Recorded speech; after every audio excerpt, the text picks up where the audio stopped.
سلام فتوات تخطاتلتي أبناء لهم عن فيديوهاتنا نريان خون أنا قلت صمدو كمستثمر فليتو سراويت فدرال من سيتيا كابسة في كبابيتات دوب تجراي لوم ليتي عندكنا توراتون ندحريت مليسو كم زحدرة سرعة تمرت تجراي تغيرهم أمحارنيا قام مهارون تقنسهم سراويت تجراي كلتا شح مايلس زوج عزم مسائل كم زون نترجاجيس علام سراويت تجراي ناب كل محرم مأتون سراويت درون وعيو كم زود قفلتو شعبية أتوراتون عامسون أو مريت كل التجراي مرنب سلام بس سبرنا قليك ملالس لا تقول لنا قر أحنا به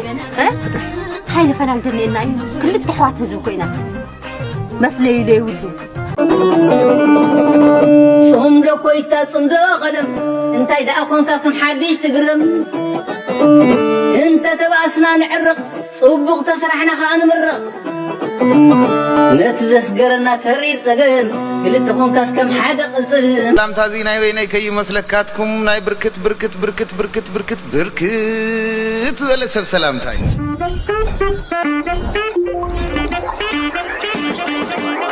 دون نزجت هذه حدش ندحر لكم سبسكرايب مقار كي تزنقوا على لكم نبذوا نايلهم عن فيديوهاتنا نتيجة سنة عنحيد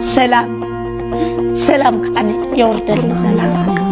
أوني علم بعلمه سلام يوردل هاجرنا سلام انتقينا علم بعلمه نحنا نقصن من أسي قصن عديتا نقصن أبوتا تقصن زقابير أملاق بعلمه محرته وردل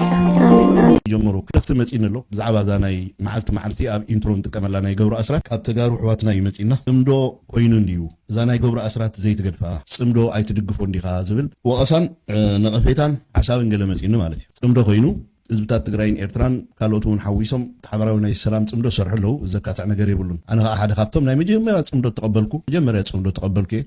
ጽምዶ ብምቅባልና ኣብቲ ቦታ ኸይድና ከማን ሪኢና ኢና ማለት እዩ እቲ ዶብ ከይድና ሪኢናዮ ተሓጒስና መጺና ብዙሕ ተጸሪፍና ብዙሕ ተዋሪድና ባህገራውያን ከይተረድኦም ዝጸንሑ ብዙሕ ባእሲ ተፈጢሩ ነይሩ በጽምዶ ግን ጽምዶ ፍጹም ዋጋ ዕዳጋ ክግበረሉ ደይግብኦ ናይ ሰላም ኣጀንዳ ሒዙ ዝመጸ ክልቲ ህዝብታት ትግራይ ጥራይ ደይኮነ ኣብቲ ከባቢ ዘለዉ ህዝብታት ንሰላም ንምሕዝነት ንረብሓታት ኩሎም ህዝብታት ብሓባር ንኽሰርሑ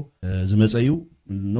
ነዊሕ መንገዲ ኸይዱ ከዓ ተዓዊቱ ማለት እዩ ስለዚ ኣነ ንጽምዶ ይቃወሞን እየ ግን ገብሩ ኣስራት እኮ ንጽምዶ ተቃዊሞ እዩ ገብሩ ኣስራት ኣባል ጽምዶ ይኮነን ንጽምዶ ብትሪ ይቃወሞ ጽምዶ መጥፊ እዩ ጽምዶ ሻዕብያን ወያነን ኮይኖም ንፌደራላዊት ኢትዮጵያ ክፍርሱ ድፈጠርዎ ጽምዶ እዩ ክንዋግኦም ኣለና ኢሉ መዓልትን ለይትን ዝጉስጉስ ዘሎ ገብሩ ኣስራት እዩ ካልኣይ ገብሩ ኣስራት ትግራዋይ ኣይኮነን ኣብ ትግራይ ተወሊዱ ዝዓበየ ጎጃም እዩ ንህዝቢ ትግራይ ከማን ክውክል ኣይክእልኒ ማለት እዩ ሳልሳይ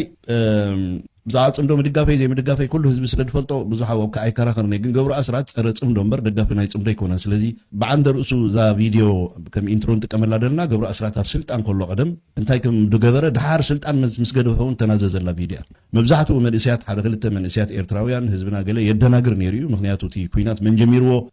ወያነ ጀሚሮሞ ኖ ሻዕብያ ጀሚሮሞ ዝብል መዓት መካተዕ ነገር ነይርዎ እዩ ግን ባዕሉ ኣብቲ እዋንቲ ናይ ክልል ትግራይ ፕሬዚደንት ዝነበረ ገብሩ ኣስራት እቲ ኩናት ከመይ ገይሩ ከም ተጀመረ ዋላ ውዒሉ ሓዲሩ ይዶንጊ እምበር ተሓቂ ደርጊሑ ወይ ንህዝቢ ትግራይ ንህዝቢ ኤርትራ ንህዝቢ ኢትዮጵያ ብሓፈሻ ኩናት ሻዕብያ ከም ደይጀመሮ መበገሰ ናይቲ ኩናት ባድመ ሓሶት ከም ዝኾነ ብጉዳይ ባድመ ትግራይ ይኹን ናይ ኢትዮጵያ መንግስቲ ወላ ሓንቲ ክትዕ ዲማንድ ከም ዘይብሉ ጥርዓን ከም ዘይነበሮ እቲ ቀንዲ ሽግር ዝነበረ ግን ህዝባዊ ግንባር ሓርነት ኤርትራ ነፃ ምስ ገበራ ኣስመራ ምስ ኣተወ በቃ ቃልሲ ተወዲ እዩ ድሕሪ ሕጂ ኣፅዋረና መኽዘን ክንእትወ ኣለና ስለዚ ናብ ልምዓት ክንኣቱ ኣለና ኢሉ ዓቢ ናይ ልምዓት መደባት ሰሪዑት መንግስቲ እቲ ካብ ሜዳ ሒዝዎ ዝመፀ ሓይሊ which is ተጋደላይ ማለት እዩ ከምኡን ኣብ ውሽጢ ዓዲ ዝነበሩ ካልእ ብሃገራዊ ኣገልግሎት ድፍለጡን ቀደሙን ኣብ ሜዳ ዝነበሩ ተጋደልቲ ብምልኦም ናብ ሃገራዊ ልምዓት ንኽሳተፉ ናይ ልምዓት ኣዋጅ እዩ ኣዊጁ መንግስቲ ኤርትራ ስለዚ መንግስቲ ኤርትራ ተፈላለየ ዓበይቲ ዲጋታት ጽርግያታት ዓበይቲ ናይ ልምዓት ስራሕ ምስ ጀመረ ብቐንዱ መንግስቲ ኤርትራ ወይ ከዓ ህዝባዊ ግንባር ሓርነት ኤርትራ ልክዕ ከም ሲንጋፖር ክንገብራ ኢና ከነልምዓ ኢና ዝብል ፕሮግራም ኣውፂ ነይሩ ኦፍ ኮርስ ኩሎም ሃገራት ጥዕና ዘሎ ማለት ኮፒ ገብሩ እዮም ሃገራት ኩለን ንኣብነት ዝዓድናስ ብናይ መን ናይ ኢኮኖሚ ፖሊሲ እንተኸልናሓይሽ ናይ ቻይና ዶ ናይ እንግሊዝ ዶ ናይ ፈረንሳይ ዶ ኢትዮጵያ ንባዕላ ሕጂ ናይ ፈረንሳይ ሕገ መንግስቲ ወይ ቅዋም ጌራ እትመሓደር ደላ ዝኩሉ ሽግር ፈጢሩላ ደሎ መለስ ዜናዊ ዳዕዲዑ ባዕሉ ተዛረቦ እዩ ዝቅዋም እዚ ዋሃ ዘበለ እዩ ካብ ዓዲ እንግሊዝን ፈረንሳይ ቀዲሕና ደምፀና ኢሉ ተዛሪቡ እዩ ማለት እዩ መንግስቲ ኤርትራ ግን ኩሉ ተዓቅም ሰራዊቱስ ናብ ልምዓት እትይዎ ኤርትራ ሲንጋፖር ናይ ምግባር ሕልሚ ስለዝነበሮም ነዚ ሕልሚ እዚ ከዓ ንሕና እንቅፎ ስለዝነበረና እምበር ምእንቲ ባድመ ይኮንናን ተዋጊእና ባድመ ሓሶት እዩ ኢሉ አረጋጊጽዎ እዩ ኣብቲ ዋንቲ ስልጣን ናይ ገብሩ ኣስራት እንታይ ነይሩ ገብሩ ኣስራት ካብቶም ዓበይቲ ወሰንቲ ናይ ህዝባዊ ወያነ ሓርነት ትግራይ ነይሩ አቶ ገብሩ ኣስራት ናይ ህዝባዊ ወያነ ሓርነት ትግራይ ፖለቲካዊ ቤት ጽሕፈት ኣባልን ኣባል ማእከላይ ሽማግለን ናይ ክልል ትግራይ ፕሬዚደንት ኸዮም ነይሮም ኣብቲ እዋን ስለዚ ብናታቶም ፊርማ ብናታቶም ውሳኔ ብናቶም ውሳኔ ዝተወልዐ ኩናት ከም ዝነበረ በዓሎም ደጋጊሞም ዝገለጽዎ ስለዚ ኣነ ወላ ሓንቲ ሓጢያት የብለይን ገብሩ ኣስራት ንሕና ንባድመ ይኮንናን ወጊእናዮም እንታይ ደኣ ከይምዕብሉ ከይስልጥኑ ብኢኮኖሚ ከይዓብዩ ህዝቦም ከይቅልቡ ከተማታቶም ዓዶም ቁጠብኦም ሲንጋፖር ከይገብርዎስ ወይ ብሓንሳብ ንለምዕ ወይ ብሓንሳብ ንጠፊእ እና ኩናት ወልዕና ባድመ ይትበሉ ባድመ ሓሶት እዩ ኢሉ ሕጃ ኣብዚ ትካትዑ ሰባት ይድገርመና እዞም ተዛረቡን እዚ ኣነ እኮ ኣብቲ ትኽርቢት ክውላዕ ከሎስ ኣነ ክርቢት ኣይወላዕኹ ሓሰራ የቐበልኩ ኣብ ኣኼባ ሕወሓት ኣይነበርኩን ባዕሉ ገብሩ ኣስራት ኣብ ሕወሓት ዝነበረ ባድመ ሓሶት እዩ ንሕና ሲንጋፖር ክገብርዋ ምስ ደለዩ ሰንቢድና በቃ ሲንጋፖር ከግብሩ ዝኽእል ዓቕሚ ነይርዎም ኤርትራውያን እቲ ናቶም ሪሶርስ ሃብታም ስለዝኾነ ተዓዲ ወደባት ስለዘለዎም ብሓፂር ግዜ ኤርትራ ሲንጋፖር ዘይኮነስ ልዕሊ ሲንጋፖር ክገብርዋ ስለዝኽእሉ ሲ በቃ ቀልጢፍና ክንዕንቅፎም ኣለና ኢልና ናብዚ ኩሉ ምሽክላ እቲና የሚሉ ባዕሉ እዩ ተዛሪቡ ስለዚ ኣሽንኳይ ኣብ መእተዊ ይኮነን ኣብ መውፅኢ ኣብ መእተዊ ኣብ መዕረፊ ኣብ ኩሉ እዚ ቪድዮ እዚ ክንጥቀመሉ ኢና ቢኮዝ ወለዶታት ከይጋገዩ መንእሰያትና ከይጋገዩ ኢቭን ተጋሩ እውን ብዙሓት ተጋገዮም እዮም ኩናት ወያነ ኣሚን ሻዕብያ ከም ዝጀመሮ ንብዙሓት ተጋሩ ዘጋገዩ ሰባት እዮም እዚኣቶም ብቃል ብልሳን ናቶም ብናቶም ልሳን ከዓ ህዝቢ ትግራይ ክፈልጥ ኣሎ ኩናት ሻዕብያ ከም ዘይጀመሩ ኩናት ኣብቲ እዋንቲ ሲንጋፖር ናይ ምግባር ሕልሚ ስለዝነበሮ ሻዕብያስ ሓቢርና ንለምዕ ተዘይኮነ ሓቢርና ንጠፍዕ ኢልና ኢና ወሊዕና እዩ ኦኬ ስለዚ እዚ ከመንበድ ብደንበር ፅቡቅ ጌርና ታሪካውያን ፀላእትና እዮም ኣብ ሰዓት እዚ ፅምዶ ተገይሩ ሰላም ተገይሩ ምስመን ምስ ህዝቢ ትግራይ እቲ ሽዑ ተገበረ ሓጢያት ተገበረ ጌጋ ግን ኣብ ታሪክ ተሰኒዱ ኣሎ ክጠቕመና እንተኮይኑ ደቅናን ክንምህረሉ ኢና ኢልና እንዳጓሓብ ክንእትወ ንኽእል ኢና እዚ ኩሉ ርእሲ ኤርትራውያን ተገበረ ግፍዕታት ንደቅናን ክንምህረሉ ኢና እቲ ፅቡቅ ክንብሎም ኢና እቲ ሕማቅ ክንብል ኢና ታሪክ ከም ዘለዎ ኢኻ ተቐምጦ ሎሚ ሰላም ፍቕሪ ምሕዝነት ፅምዶ ይግበር ኣሎ ቢኮዝ ናይ ሓባር ረብሓ እዩ ሰላም ከዓ ናይ ሓባር እዩ ወለም ዘለም የለን ዳኩም ኣሎ ምእንቲ መጎጎ ትሕለፍ አንጨዋ ዝበሃል ኣይኮነን እቲ ፅምዶ ማለት ናይ ክልተ ረብሓ ዝሓለወ ፅምዶ እዩ ስለዚ ፅምዶ ምዚ ዘራኽብ ነገር የብሉ ፅምዶስ ምዝ ዘራኽብ ገብሩ ኣስራት ካል እዩ ፀረ ፅምዶ እዩ ኣብ ሰዓት እዚ ክልተ ገጽ ዘለዎ ካራ ገይሩ ኣብ ልዕሊ ህዝቢ ትግራይን ህዝቢ ኤርትራን ኩናት ዝኣወጀ ሰብ እዩ ንሱን ብፆቱ ንሱ ጀነራል ሳሞራ ጀነራል ዮሃንስ መንጋግ ጀነራል ጻድቃን ጌታቸው ረዳ ኩሎም ቶም ኣብኡ ደለው ኣብቲ ደቡብ ዝበሃል ኣብ ኢትዮጵያ ዓሪዶም ተሓቢኦም ዘለው አንጻር ህዝቢ ትግራይን አንጻር ህዝቢ ኤርትራን ክልተ በላሕቲ ካራ ዝጥቀሙ ዘለው ናይ ዘመንና አንጻር ህዝቢ ትግራይን ህዝቢ ኤርትራን ኩናት ዝኣወጁ ሰባት እዮም ስለዚ ጥዕዮ ክፅሊ ማለት ኦኬሎ ስለዚ ፅምዶ ስለዝኾነ ግደፋ እዚኣ ሳይጠቅም ተጋሩ ከይክርዋ ንተጋሩ እንዲ ኩናት ድውጀሎም ደሎ ንተጋሩስ ኩናት እውጀም ኣሎ አዲስ አበባ ኾፍ ኢሉ ሕወሓት ከይጠፍአ ሰላም የለን ሕወሓት ክተፍእ ተኮይኑ መጀመርያ ሻዕብያ ክጠፍእ ኣሎ ኢሉ ዝሰርሕ ዘሎ ድጉስጉስ ዘሎ ምዃን እንዳኣብይዎ እንዳተጎረሾ ብሸት እምበር ዊስኪ እንዳሰተየ ጥብሲ እንዳበልዐ እኮ አዲስ አበባ ኣብ ልዕሊ ህዝቢ ትግራይን ህዝቢ ኤርትራን ኩናት ኣውጁ ደሎ ኣይተገብሩ ኣስራት እዩ ስለዚ በናይ መለክዒ ንፅምዶ ክትንክፎ ክእል ኣብ ቁም ነገር ጉዳይና ንእቶ ደቂር ትማሊ ዘለዓልናይ ኣጀንዳ ኣዲስ አበባ ብቕልል ዝበለ ዘረባ ኣዲስ አበባ ቀንዲ ማእከል ናይ ግርጭት ናይቲ መንግስትን ህዝብን ወይ ክልላትን ብሄራትና ኢትዮጵያ ኮይኑሎ ማለት ሕጂ ሲምፕል ቀሊል ነገር ኣይትረኣይዎ ናይ አዲስ አበባ ሎማዓት ተኣኪቦም ዒሎም ሰማምዒ ካሉን እቶም ናይ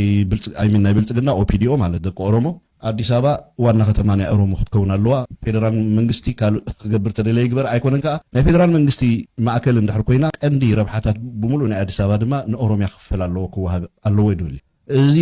ናይ ውሳኔ ሓሳብ እዚ ንምሉእ ህዝቢ ኢትዮጵያ መሰሉ ድገፈፈ እዩ ባይዘወይ ንክልተ እዮም ኣቀዲሙ እቲ ፕራይም ሚኒስተር ብዛዕባ ድሬዳዋ ተዛሪቡ ነይሩ ድሬዳዋ ኣካል ኦሮምያ ንምግባር ኣብ ዝሓለፈ ግዜ ድሬዳዋ ኣብ ናይ ወያነ እዋን ግዜ ማለት እዩ 30 ገለን ዓመት ንበሎ ወይ ወያነ ብስልጣን ስጋዕ ዝነበረሉ ስቲል ስጋዕ ሕጂ ድሬዳዋ ልዩ አስተዳደር ወይ ከዓ ራስ ገዝ ኮይኑ ባዕሉ ንባዕሉ ኢዱ ማሕደር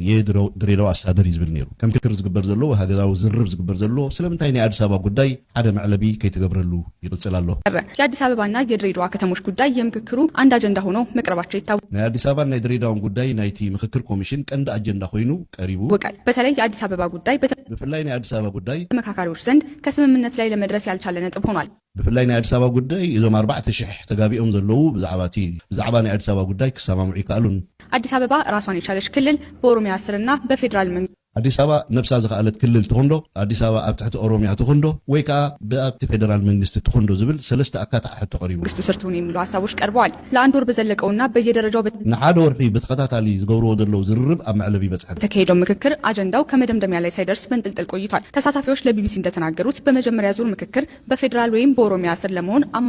ኣብ ተቀዳማይ ናይ ዝብር ምራቅ ኣብ ትሕቲ ኦሮሚያ ወይ ኣብ ትሕቲ ፌደራል ንክትከውን አማራጭ ቀሪቡ ነይሩ። ሀሳቦች ጎልቶ ነበር። በዚህም ከተማዋ ራሷን የቻለች ለፌዴራሉ መንግስት የምትጠራ በህዝብ ተወካዮች ምክር ቤት ውክልና ያላት የራሷን ፖሊስና ፍርድ ቤት ያላት በነዋሪዎቿ የተመረጠ አስተዳደር የሚኖራት ዋና ከተማ ትሁን የሚለው ስምምነት ላይ ተደርሶ እንደነበር ተሳታፊዎች ለቢቢሲ ገልጸዋል። ነገር ግን በፌዴራል መንግስቱ ስር ትሁን የሚሉ ተሳታፊዎች ቁጥር ሚዛን ከደፋ በኋላ ሌላ አጨቃጫቂ ሀሳብ መቅረቡን ይናገራሉ። ይህም ከቀረበ ኤርትራውያንን ተጋሩን ምስ ፒፒ ኮይኖም ኣብ ናይ ፒፒ ሰልፊ ኣትዮም ዝቃለሱ ዘለው ኣነ ንሶም ይለብሞ ይብልን ሰልፎም እዮም ሒዞም ዘሎ ከምኡ ዓይነት ግርህና እውን ክህልወና የብልን ባህሊ ኣብዚ ክወድቅዎ ዘይግባእ ወዲቆም ሰብ ከየጉህዩ ይሕስበኒ እዩ። ይኹን እምበር ሰልፎም ይንሱ ሓድሽ ዘምፅዎ እውን ይመስለኒ እናማዕበልዎ እናማዕበልዎ ዝመፁ ጥልመት እዩ። ግን ቦታ እዩ ቦታ ያው ኢና ንርባሕ ኢሎም እዮም ዝሓስቡ ዝኣምኑ ይርብሑ እውን ኣሎ እዮም ምፅብፃብ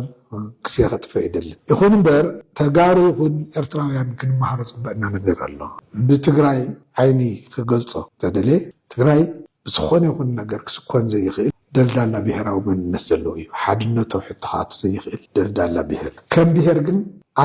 ክንቅበሎ ዘለና ነገር ኣሎ። ቅድሚ ሕዚ እውን ዝነበረ ካባና ካብዚ ብሄር ዝፍጠሩ ምስ ገዛእቲ ዝስለፉ ሰባት ሳሕታን መዓልቲ ስለ ዝኣተው ኣይኮን ኣሰላልፋ እዩ። ምስ ገዛእትና ብዙሕ ሻዕ ተሰሊፎም ብቁፅሪ መዓዝ ይበዝሕ ከተሓሳስብ ይኽእል ይኸውን ማለት ንሕሰቦና ዝብል ክኸይድ ይኽእል ይኸውን። ብዘበን ደርጊ እውን ብብርጌድ ደረጃ ተወዲኡ ዝወግአና ዘንዶ ዝበሃል ሰራዊት ነይሩ። ተጋሩ ጥራሕ ዝነበሩ ኣብቲ ገዛእ ደርቢ ተሰሊፎም ፀረ ትግራይ ዝትልሙ ምስ ስርዓት ደርቢ ኮይኖም ዝሰርሑ ናይቲ ገዛእ ደርቢ ኣካላት እውን ነይሮም እዮም። እዞም ሰባት እዚኦም ምስቲ ህዝቢ በዝሒ ክትሪኦም ከለካ ተርእዮ ክመስሉ ይኽእሉ ግን ኣብዚ ኣሰላልፋ ዝኣቱ ቀሊል ኣይኮነ ትቁፅ። ስለዚ ከምዚ ተጋማማዕና ከም ዓብይ ጋግ ዝተፈጠረና ጌርና ክንሓስብ የብልና። ተዘይኸዱ ይሓይሽ ነይሩ ምስ ህዝቦም ተዘይኸዱ ይሓይሽ ነይሩ ክንብል ንኽእል ኢና። ልቢ ምናውን ክኾን ይኽእል ተቐሚልካ ምሕሳብ ግን ሰልፊ እዩ። ኣብታ ጎንፂ ኢለ ዝገለፅክዋ ቅድም ምዕብላልን ዘይምዕብላልን ኣይዕብለልን ኢልካ ምቅላስ ውሽጢ እትኣቱ ንውልቅኻ ዲኻ ትነብር እንኮላይ ንህዝብኻ ትነብር ትብሉ ንፈላላይ ናይ ፈላላይ መሰረት እያ። ምስ ህዝበ እየ ዝነብር ዝብል ምስ ህዝቡ እዩ ዝስዋዕ። ንውልቀ እየ ዝነብር ዝብል ንገዛእቲ እዩ ዝሕሽካ። ግን ምሕሽካር ይመስለኒ እዚ ናይቲ ገዛእ ደርቢ ኣካል ናይ ምዃን ሓደ መግለፂ እዩ። ስለዚ ሰብ ክምከር የብሉን ክንገር የብሉን ምባለ ይከኣልን። ግን ካብዚኦም ኣይንፀብህ ባዕሎም ንስሓ ኣትዮም ተመፁ ካብዚ ሓጢኣት እዚ ክንወፅ ኣለና እንተበሉ ፅቡቅ ሕንን ዘብል ነገር የብልና። ትግራይ ግን ኣይተገምዕትን። ትግራይ ኣብ ክልተ ኣይተፈለየትን። ዓብይ ክፋልና ተገምዑ ግን ኣይከድን። ናይ ሚድያ ጫውጫው ናይ ሚድያ ምግናን ንሶም ከም ዝጎደሉና ጌርካ ምሕሳቡኒ ከምዚ ዓብይ ነገር ዝጎደሉና ጌርካ ክሕሰብ የብሉ። ናይ ኣሰላልፋ ጉዳይ እዚ ብሄር እዚ ይቐፅል ዶ ይቐፅል ሉዓላውነቱ ኩን ይግበር ዶ ይግበር ዓለም ለኻ ቦትኡ የመዓራሪ ናብ ስልጣነ ናብ ግስጋሰ ይኺድ ዶ ይኺድ ዝብል ዘሎ ፈላላይ ኣይ ንውልቀ እየ ዝስለፍ ዝበለ ሓይሊ በብውልቁ ዝሓስብ ሰብ እንኮላይ ኣብ መንጎ ውልቃዊ ስስዑ ዘሎ ጎንፅታት ኣሻማጊሉ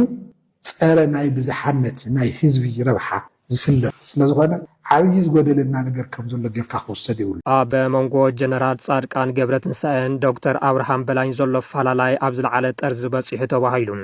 እዚኦም ኣብ ትግራይ ዘሪፎም ዝመፁ ኣብዚ እውን ካብ ምዝራፍ ወፃኢ ካሊእ ረብሓ የብሎምን አብርሃም ንኣብይ ኣሕመድ ዝነገሮ እዩ። ኣብ መንጎ ኣብ አዲስ ኣበባ ዝርከቡ ተጋሩ ዘሎ ፈላላይ ኣጀንዳ ካብ ዝኸውን ፀንሐ እኳ እንተኾነ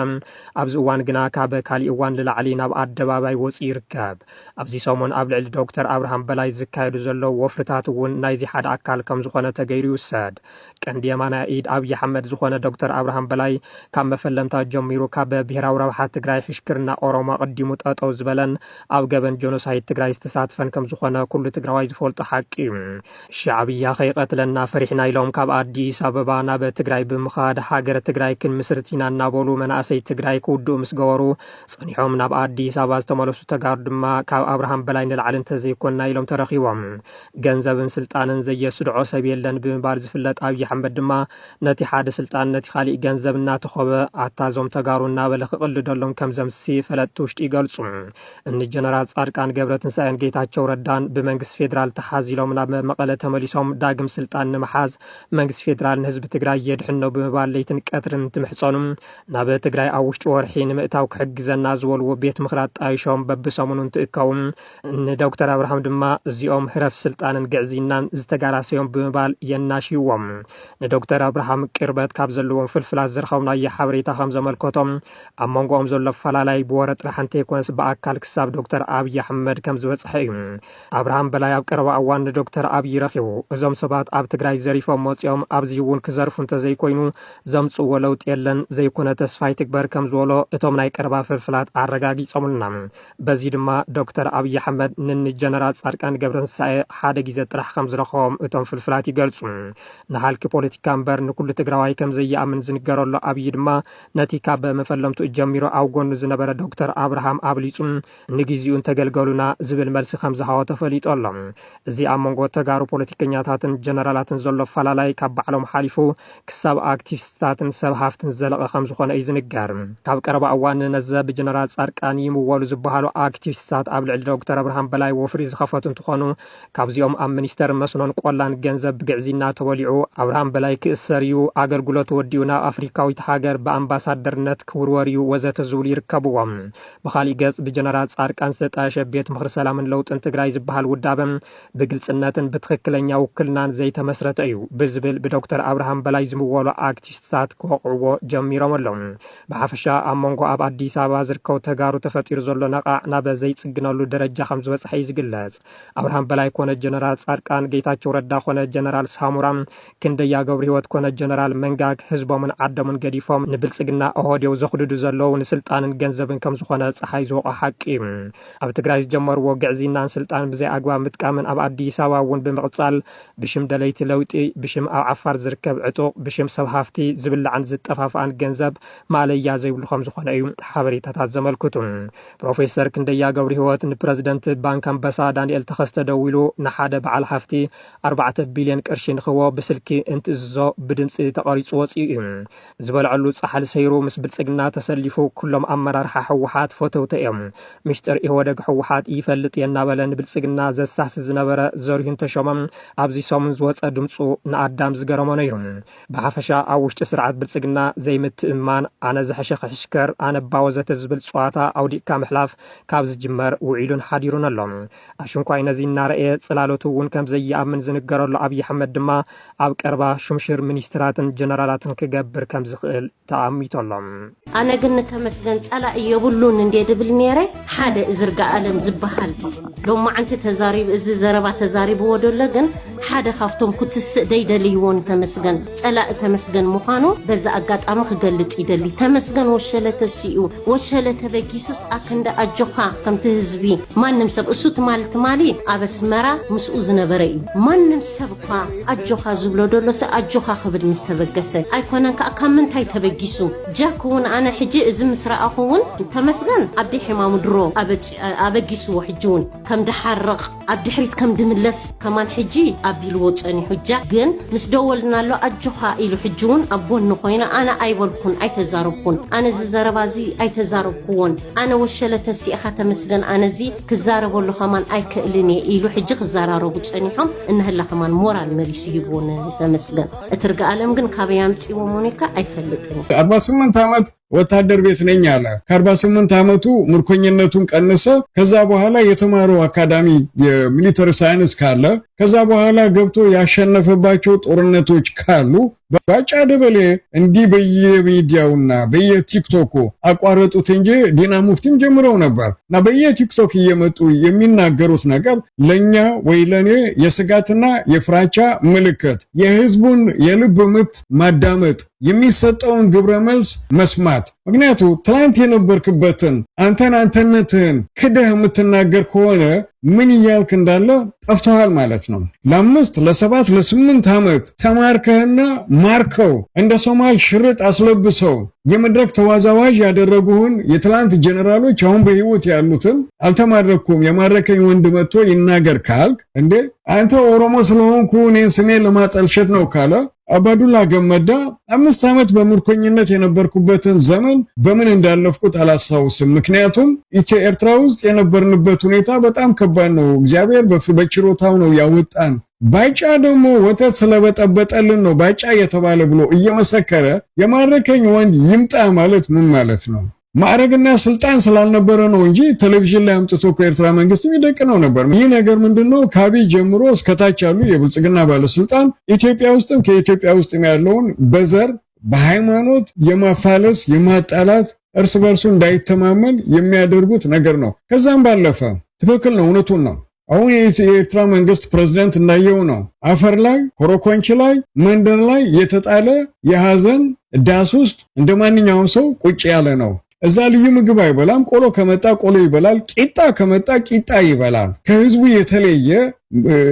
ፕሌት አይመጣለትም። እና ባጫ ዳቦ ነው የሚበሉ አለ። ኤርትራ ሰራዊት ዳቦ የሚበላ ከሆነ ጀነራሎቹ ዳቦ ነው የሚበሉ። ይህን በአንድ ወቅት ፕሬዝዳንት ኢሳያስ አፈወርቂ ስለ ልጆቹና ስለ ኤርትራ ውስጥ ያሉ ባለስልጣናት ሲናገር ካስታወስ ምን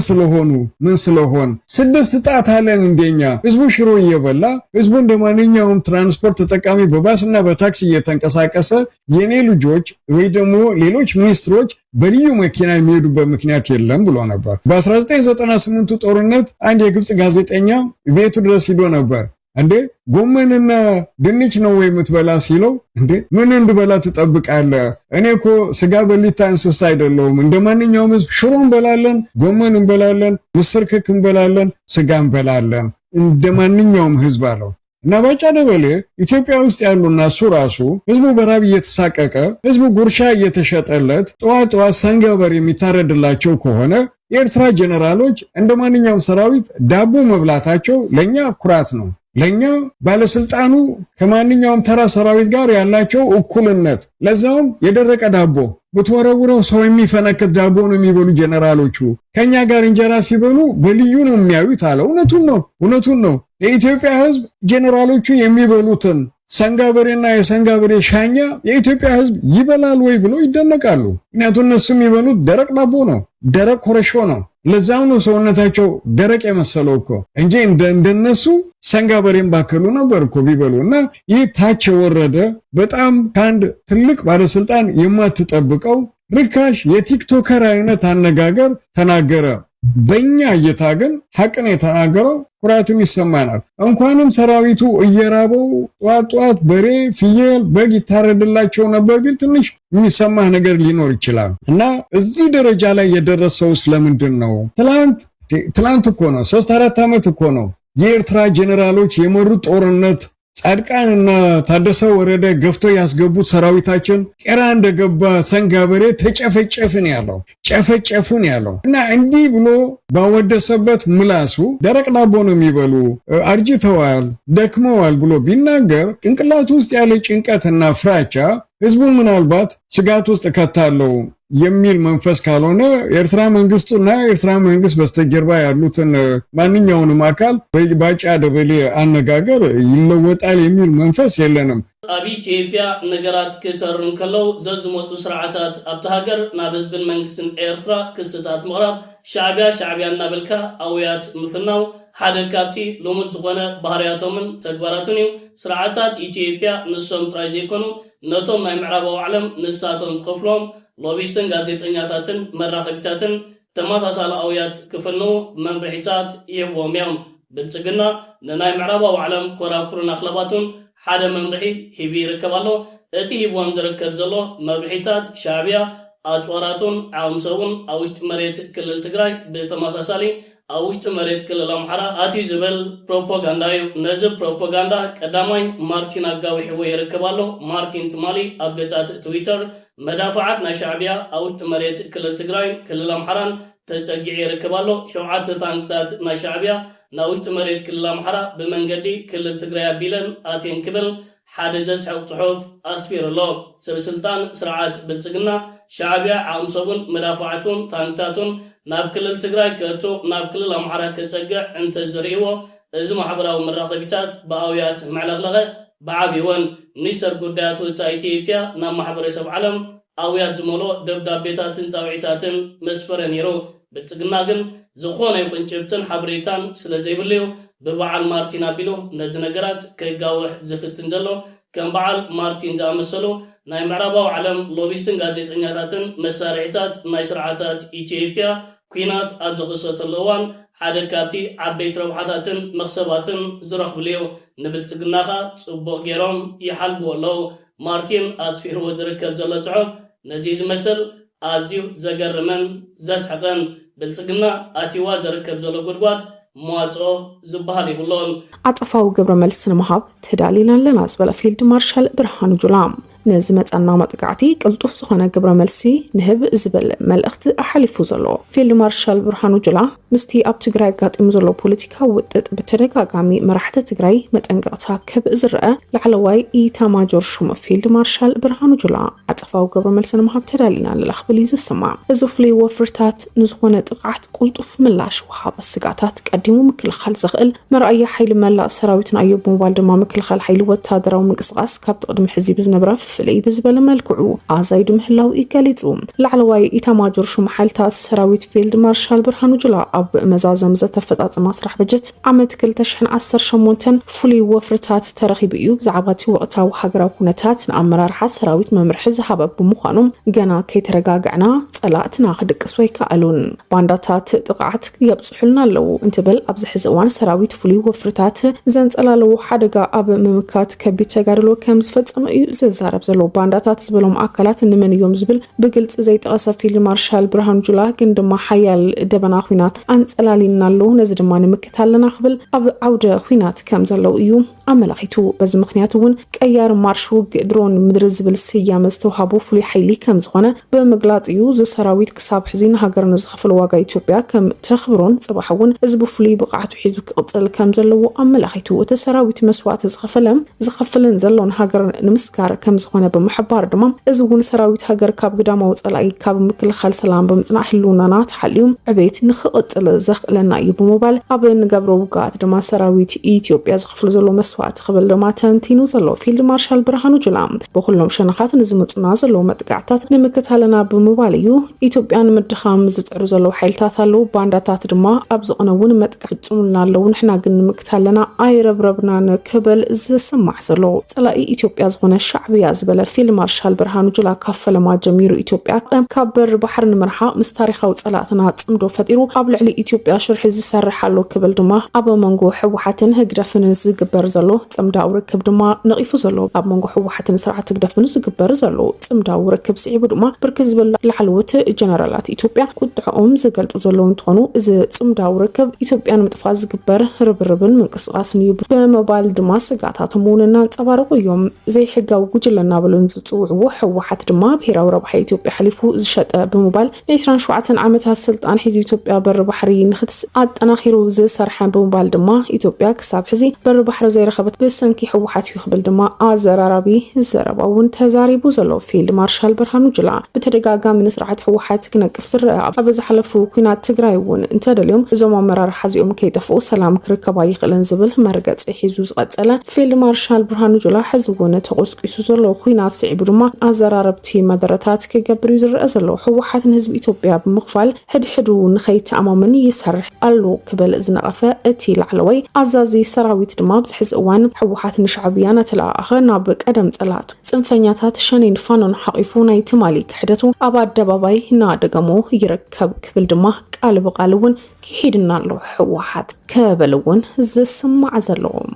مناعسيات شيطلو نقالس تقراي بزبل مناعسيات تقارو نيرترا يوهابو مهلاوم زقالع حابريتام صمدو ركب حوحات هقدفن برؤي زقامو أكلاتنا تبرخوتو خيدوم حوحات بشم صمدو نعلاما شعبيان قبط من أسي تقراين أبا مشات إثيوبيا أبا محماس كمزت وافرت اتي كونريل أفليت اللوم سمعنات بريتوريان ربحات تقراي كوعل تثبيت تاقيرو يزبلا كونريل بسانكتي أب تقراي زلو زي حقاو قوجلا ملو بملو تاقبراو كخوناي كالاني بل أبزي حزوان أبا تقراي حزب زساي من أسي ዘይናገፈፈ ናብ ግዳማዊ ሓይልታት ዝሸይጥ ኣዴታት ዝኣስር ዘጋፍዕ ጉጅለ እምበር ስርዓት ዘለዎ ሕጋዊ መንግስቲ የለን ብምባል ነተብ ትግራይ ዘሎ ሓይሊ ተቃዊሙ ዘሎ ሕወሓት መሳርሒ ግዳማዊ ሓይልታት ምዃን ኢትዮጵያን ምፍራስ አንጻር ሕገ መንግስትን ህዝብን መንግስቲ ኢትዮጵያ ስምምዕነት ሰላም ፕሪቶሪያ እናተንቀሳቀሰ ዝበለ እቲ ኮሎኔል ምስ ፌደራል መንግስቲ ንምስምማዕ ዝተገብረ ኸይዲ የለን ብምባል መራሕትን ወነት ጽምዶን ግብፅን ሻዕብያን እዮም ዝበለ ኮሎኔል ገብረ ዋህድ እቲ ኣብ ትግራይ ዘሎ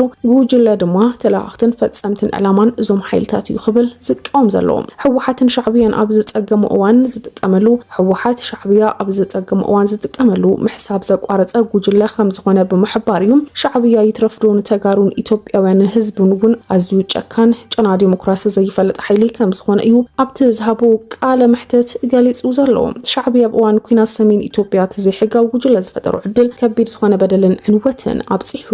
ዝበለት ኮሎኔል ሰራዊት ምክልኻል ኢትዮጵያ እውን ኣብቲ እዋን ሰራዊት ሻዕብያ ኣብ ልዕሊ ህዝቢ ትግራይ በደል እንተብፅሕ ንምንታይ ኢሉ መስዋዕቲ ዝኸፈለ ሰራዊት እዩ ይብል መራሕቲ ጉጅለ ኢሉ ንዝፀውዖም ድማ ንጸላእትና ተኣዘዙ ንባዕሎም ንህዝቦምን ዘጥፍኡ ዘለዉ ምሕሳብ ተሳኢንዎም ኣሎ ክብል ድማ ንመራሕቲ ሕወሓት ምሕሳብ ዝተሰኣኖም ከበልዩ ኮኒኑ ዘሎ ዘይሕጋዊ ጉጅለ ሕወሓት ንዝበሎ እቲ ኮሎኔል ሕወሓት ንህዝቢ ትግራይ ከም ባሪኡ ንብረቱ እዩ ዝሪኦ ዝበለ ኮሎኔል ገብረ ዋህድ ነዚ ድማ ህፃናት እውን ከይተረፈ ካብ ሕቑፊ ስድሮኦም ገፊፉ ንግዳማዊ ሓይልታት ዝሸጦም ዘሎ ክብሉ ኣረዲኡ ኣብዚ ሕዚ እዋን መላእ ህዝቢ ትግራይ ነቲ ዘይሕጋዊ ጉጅለ ከም ዘይቕበሉን ኣዝዩ ዝተጸየፎን ብምግላጽ ዝገብሩ ዘሎ ቃርስ ድማ መራሕትን ደገፍትን ከም ዘድልዮ ጸሪሑ ዘሎ መንግስቲ ፌደራል ኢትዮጵያውያንን እውን ህዝቢ ትግራይ ኣብ ምድሓን ክሰርሑ ኣለዎም ክብል ጸዊዑ ዘሎ እዚ ንህዝቢ ትግራይ ውክልየ ዝብል ዘሎ ኮሎኔል ድማ ንሕወሓት ብምንቃፍውን ኣብ ትግራይ ዘሎ ጸገም ይምልከተኒ እዩ ክብል እውን ኣብቲ ቃለ መሕተቱ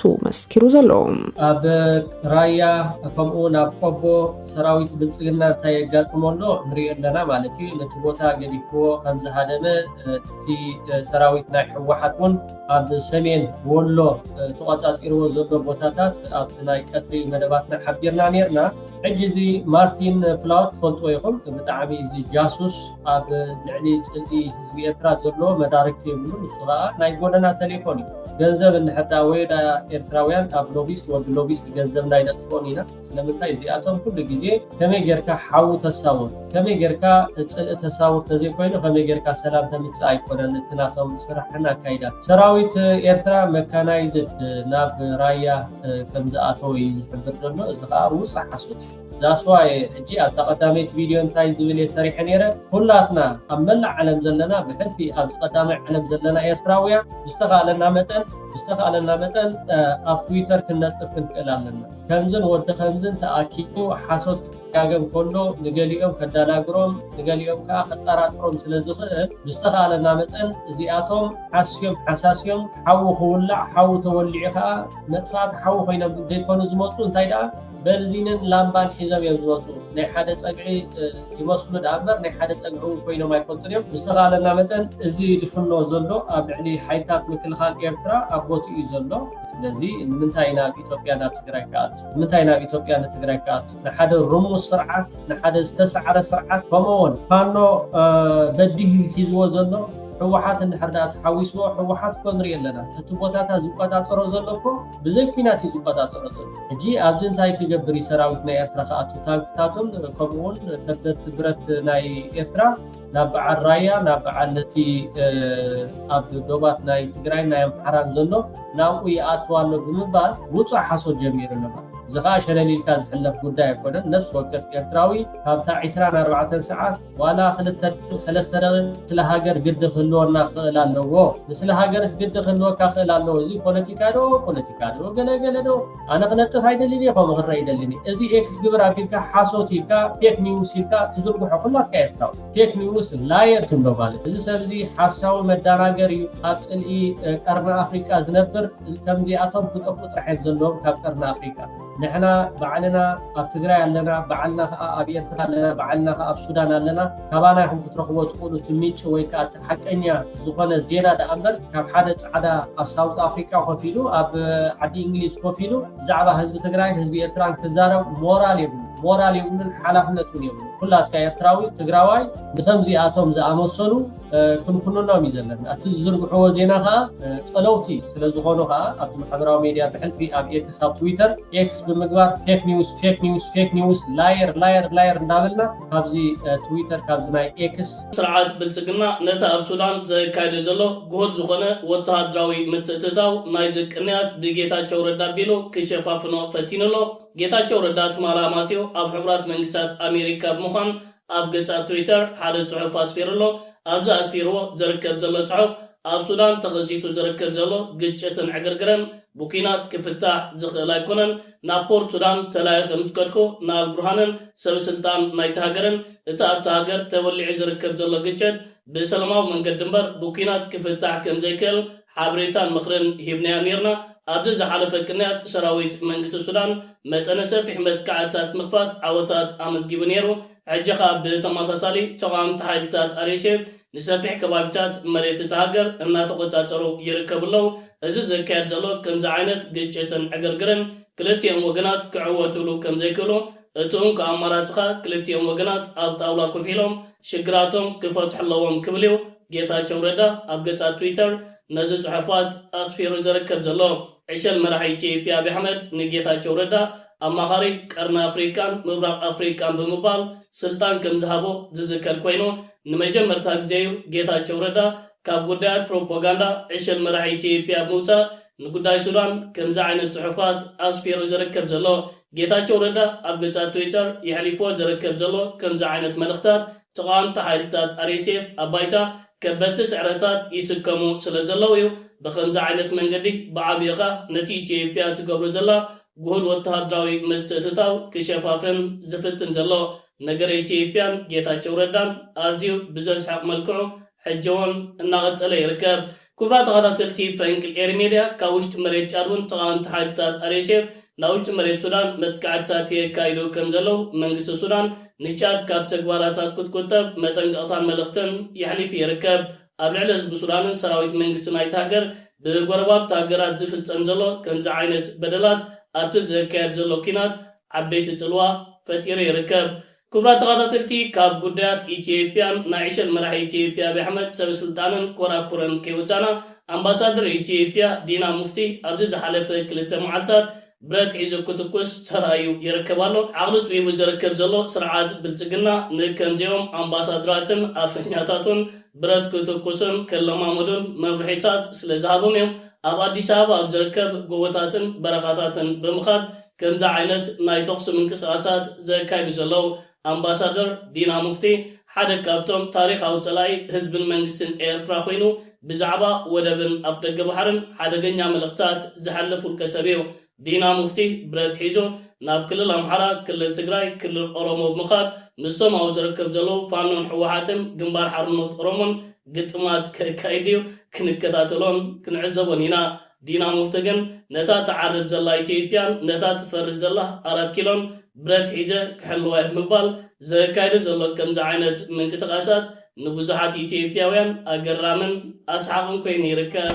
بتماساسال መንገዲ ሰራዊት ትግራይ ብዓፋር ዘሊቆ ብምእታው ስትራቴጂክ ቦታታት ንሓዘ ከም ዝርከብ ካብ ፍልፍላት ዝተረኸበ ሓበሬታ ይገልጽ ነዚ ሲዒው ድማ ብዓፋር ግንባር ኣብ መንጎ ሰራዊት ትግራይን ሰራዊት ብልጽግና ንሓጼር ዝጸንሑ ውግኣት ብተደጋጋሚ ከም ዝካየዱ እንዳተገለጸ ይርከብ እዚ ከም ዘይለን ሃለወ ብግንባር ራያ ቆቦ ይፋው ዝኾነ ጦርነት ከም ዝተጀመረ ተሓቢራ ኣላ ደደቤት ሚድያ ከም ዝከብል ጸብጺብዋላ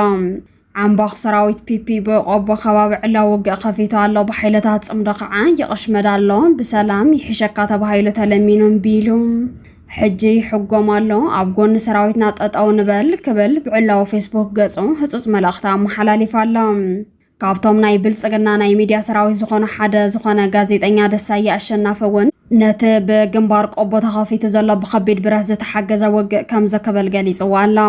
ናቕፋ ፕረስ ዝተባሃለ ምንጭ ሓበሬታ ኤርትራ ሰራዊት ትግራይ ናብ ክልል ኣምሓራ ምእታውን ጉዕዞ ናብ ኣዲስ ኣበባ መቕፃሉን ብምግላጽ መካናይዝድ ሓይሊ ኤርትራ እውን ቆቦ ምእታው ሓቢሩ ኣሎ ወየን ጎማ እግራ ብጸጋምን የማንን ሰሜን ወሎን ስርዓት ብልጽግና ንምግራፍ ኣብቲ ዝግባእ ቦታታት ኣትያላ ይብል ድሕሪ ሕዚ መሬት ትግራይ ዓውደ ኩናት ኣይትኸውንን ይብል እቲ ጸሓፊ ናቕፋ ፕረስ ብመንግስቲ ኤርትራ ዝምወል እዚ ማሕበራዊ መራኸቢ ስርዓት ብልጽግና ካብ ቆቦ ፍሬንች ትሪት ወይ ከዓ ብትግርኛ ናይ ዕርዲ ምንስሓብ ዝዓይነቱ ምዝላቕ ገይረሎ ኣብ ቡሬ ዝነበረ ዓምባኹ ሰራዊት እውን ናብ ጎቦታት ዘብል መሊስዎ ኣሎ ስርዓት ብልጽግና ካብ ፈኸራ ካብ መጥቃዕቲ ሰራዊት ትግራይ ንምክልኻል ሰራዊቱ ናብ ጎቤ ወልድያ ይጓዓዝ ከም ዘለዎን ሓቢሩ እዩ ናይ 0 ሰዓት እንዳቀረበ እዩ ህዝብን ሰራዊትን ትግራይ ክዕወት እዩ ውድቀትን ስርዓት ቆልዓ በሻሻ እውን ኢሉ ጠላእቲ ህዝቢ ትግራይ ከጥፍኡ ክሓስቡ ከለው ሌብል እንዳገበሩ ተደልዮም ወያነ ይብልዎ ተደልዮም ካሊእ ሽም የውፅሉ ህዝቢ ትግራይ ከመይ ገሮም ካብ ምድረገጽ ከጥፍእዎ ከም ዝኽእሉ ሽማሽም እንዳሃው ካብ ምኻድ ወፃኢ ካሊእ ተኣምር ይብሉ እዚ ኣብ ልዕሊ ሕወሓት ናይ ሽም ጸለመ ብምግባር ነገር ግን ህዝብና ኣይ ንሕወሓት እንዲዮም ከም ዝብልዋ ዘለው ተባሂሉ ክሽወድ ክበታተን ምእንታን ሓይልና ክዳኸም ምእንታን ሕወሓት ሒዝዎ ክመጽእ ዝኽእል ሮኬት ወይ ሕወሓት ዘለዎ ሮኬት እውን ቅድሚ ሕዚ ዝነበሮ ካባና ዝወሰዶ ካብ ሰሜን እዚ ደኻሊእ ዝበሃል ተረኸለዎም እዚኣቶም ሰሪሖም ህዝቢ ኢትዮጵያ ኣብ ልዕሊ ህዝቢ ትግራይ ንኽልዓል ሕወሓት ዝብል ሽም ከምቲ ንሶም ዝብልዎ ዝበደሎ ነገር ስለ ዘለዎ እንተይኮነ ህዝቢ ትግራይ ሌብል ንምግባር ሽም ውፂኻ ሕወሓት ዝበሃል በዳልለካ ኢልካ ኢትዮጵያውያን ንምልዓል ትጥቀምሉ እዩ እዚዩ ክንሕዞ ኣለና ነገር ግን ሕወሓት ዘመናዊ ሮኬት ኣለዎ ዘመናዊ ሮኬት ስለዝእተወ እዚ ጭንቀትና ዝብል ዓበይቲ ሕቶታት የልዕለዉ ዘልዕልዎም ዘለው ሕቶታት ብክልተ መንገዲ ከፊለ ይቕርዮ ቁፅሪ 1 ጭንቀት ኮይኑዎም እንተይኮነ ሮኬት እንተሃልይዎ ሰጊኢና ከም ዘለና ክነፍልጦሞ እዘን ድሮናት ዝለዓላለን ዘለዋ ከባብታት ክድብድብ እዚ ተሓሳብ ምክንያቱ ንኣብነት ናይ ለምቅነ ናይ ደቡብ ትግራይ ናይ ድሮን ደብዳብ እንተሪኢኹም ካብ ባህር ዳር እያ ተላዒላ ናይ ቱርክ ስራሕ ምዃና ካብ ባህር ዳር ከም ተላዓለት ቡምባኣን ባዕላን ናይ ቱርክ ስራሕ ምዃና ብደንቢ ኣረጋጊፅና ኢና ንዛረብ ዘለና እዚዩ ኣብ ውሽጢ ባህር ዳር ናይ ድሮን ቤዝ ዘለው መቃልስትና ዝሓበሩና እዩ ስለዚ ከምዚ ምንባራ ፈሊጥና ኣለና እቲ ጸላኢ ዝደሊ ሕዚ ካብ ባህር ዳር ስለተላዓለታ ድሮን ባህር ዳር ክድብደብ እዩ ዝደልያ ንምንታይ ባህር ዳር እንተተደብዲባ ህዝቦም ሓራን ህዝቢ ትግራይን ቅርሕንቲ እንዳሕደረ እዩ ዝኽእል ሕወሓት ዝብል ትግራይ እንዳበልኩም ተርጉሙ ሕወሓት ከም ውድብ ኮስኪሶም ዝዕወይዎም እዮም እቶም ሕወሓት እንዳበሉን ህዝቢ ትግራይ ሽም ውድብ ሂቦም ኩሉ ሕወሓታዊ ኢሎም ንምጥፋእ ንኽምቸዎም ሌብል ንምግባር ንምድንጋር ህዝብና ንኽምቸዎም ንኽጥዕሞም እምበር ሕወሓት ስለ ዝኾነ ህዝቢ ትግራይ ኣይኮነን ሕወሓት እውን ስለ ዝበደለቶም ኣይኮነን ኳድኣስ ነቶም ሕዚ ናይ መንግስትነት ስልጣን ተቆጣጢርና ኣለና ዝብሉ ነቶም ብድሕሪት ኮይኖም ኣብ ህወደግ ውሽጢ ጸኒሖም ሕዝቢ ብድሕሪት ኮይኖም ነቶም ኣብ ቅድሚት ዝዕንድሩ ዘለው ጸረ ሰብ ዝኾኑ ሓይልታት ዝእዝዙ ዘለው ነባዱላ በዓል ግርማ ብሩ ይኹኑ እዚኦም ኩሎም ሕወሓት ትበሃል ውድብ ፈጢሮም ኦህዴድ ተባሂሎም ካልኦት እውን ከምኡ ኮይኖም ውድባት ፈጢሮም ህዝቦም ክመርሑ ባዕሎም ንባዕሎም ከመሓደሩ ካልኣይ ዜጋ ተባሂሉ ዝነበረ እውን ማዕርነቱ ክረጋገጸሉ ማዕርነታዊ ሓድነት ኢላ ተቃለሰት ውድብ እምበር ጸረ ሰብ ኮይና ጸረ ውድብ ኮይና ጸረ ብሄር ኮይና ይትፈልጥን ሕወሓት ሌብል ጌርካ ንመቕተሊት ንመጥፊኢት ንመጨቆኒት ክትኮነ ይትኽእል ትማል ምሸት ኣብ ከተማ መቐለ ካብ ሰዓት 6 ናይ ለይቲ ጀሚሩ ናይ ድሮን ምንቅስቓስ ክግበር ሓዲሩ ካብ ባህር ዳርን ሰመራ ናይ ድሮን ነቑጣታት እናተለዓላ ኣብ ልዕሊ ከተማታት ትግራይ የዘንብያን ዘለዋ ድሮናት ኢትዮጵያ ብመንግስቲ ትግራይ ይኹን ሰራዊት ትግራይ ኣብ ምክልኻልን ጥንቃቐ ክግበር ጻውዒት ኣቕሪቦም ኣለዉ ሰብ ሞያ ወታደራዊ ሓይሊ ፍቱን መፍትሒ ጸገማት ሱዳን ኣይኮነን ኢሉ ኣማኻሪ ቀዳማይ ሚኒስተር ፌደሪ ሚኒስተር ጌታቸው ረዳ ስለዝኾነ እውን ተተፈንቲ ሓይልታት ሱዳን ኣብ ሃገርን ህዝቦምን ዘሎ ሓቂ ተቐቢሎም ናብ ዘተ ጠረጴዛ ክመፁ ከም ዘለዎም ገሊጹሎም እቲ ሚኒስተር ንሓሰት 2018 ዓ.ም ንጎንፂ ሱዳንን መፍትሑን ኣመልኪቱ ምሸት ኣብ ኤክስ ገጹ ኣብ ዘስፈሮ ጽሑፍ ክልቲኦም ሓይልታት ግዝያዊ ወታደራዊ ዓወታት ኣብ ምግዋሕ ሰጊሮም ኣብ ዘላቒ ሰላም ድሕንነት ህዝቦምን ከተኩሩ ሚዒድሎም ልኡኽ መንግስቲ ኢትዮጵያ ብቀረባ ግዜ ናብ ፖርት ሱዳን ተጓዒዙ ንጀነራል አልቡርሃን ረኺቡ ኣብ ዙርያ ሰላም ምዝታዩ ዘዘኻኸረ ጌታቸው ረዳ ካብ ውሽጢ እምበር ካብ ደገ ዝመጽእ ሰላም መምዕዳው ግርህነት እዩ ኢሉሎም ዓለም ለኸ ማሕበረሰብ ማሕበረሰብ ሰላምን ርግዓትን ንለጋስ ህዝቢ ሱዳን ክምለስ ዝኸኣለ ኩሉ ሓንኪኹ ክሕግዝ ሚኒስትር ጌታቸው ረዳ በአጽንዖት አተሓሳሲቦም ሕብረት አውሮፓ መንግስቲ ኢትዮጵያ ኣብ 2025 ዲሞክራሲያዊ ትካላት ሰብኣዊ መሰላት ኣዳኺሙ ይብል ሕብረት አውሮፓ ኣብ ኢትዮጵያ ብፍላይ ድማ ኣብ 2025 ዝነበረ ኩነታት ዲሞክራሲ ሰብኣዊ መሰላት ሕጋዊ ተሓታትነት ዝግምግም ጸብጻብ ኣውፂሎም እቲ ጸብጻብ መንግስቲ ኢትዮጵያ መንጎ ዝተፈላለዩ ብሄራዊ ወጥረታትን ዕጥቃዊ ጎንፅታት ስልጣን ንምእካብ ዝግበር ጻዕሪ 2025 ኣብ 20 ቅድሚ ዓመት ኣቢሉ ዲሞክራሲያዊ ትካላት ንምድኻም ኣሉታዊ ጽልዋ ከም ዝነበረ ኣፍሊጡ ዘሎ ከምኡውን ክብሪ ሰብኣዊ መሰላት ኣብ ዝተወሰኑ ከባቢታት ከም ዝጎደለ እዩ ኣመላኺቱ እዚ ጸብጻብ ኩነታት ሰብኣዊ መሰላት ዲሞክራሲ ኢትዮጵያ ትሕቲ ጽልዋ ናይ ዕናዊ ኩናት ዕጥቃዊ ጎንፂ ከም ዝጸንሐ ብምጥቃስ እዩ ብፍላይ ኣብ ትግራይ ኣምሓራን ዓፋርን ኣብ ዝተኻየዱ ጎንፅታት ሰብኣዊ ህይወት መሰላት ከቢድ ጉድኣት በፂሑ ከም ዘሎ ሰኒዱ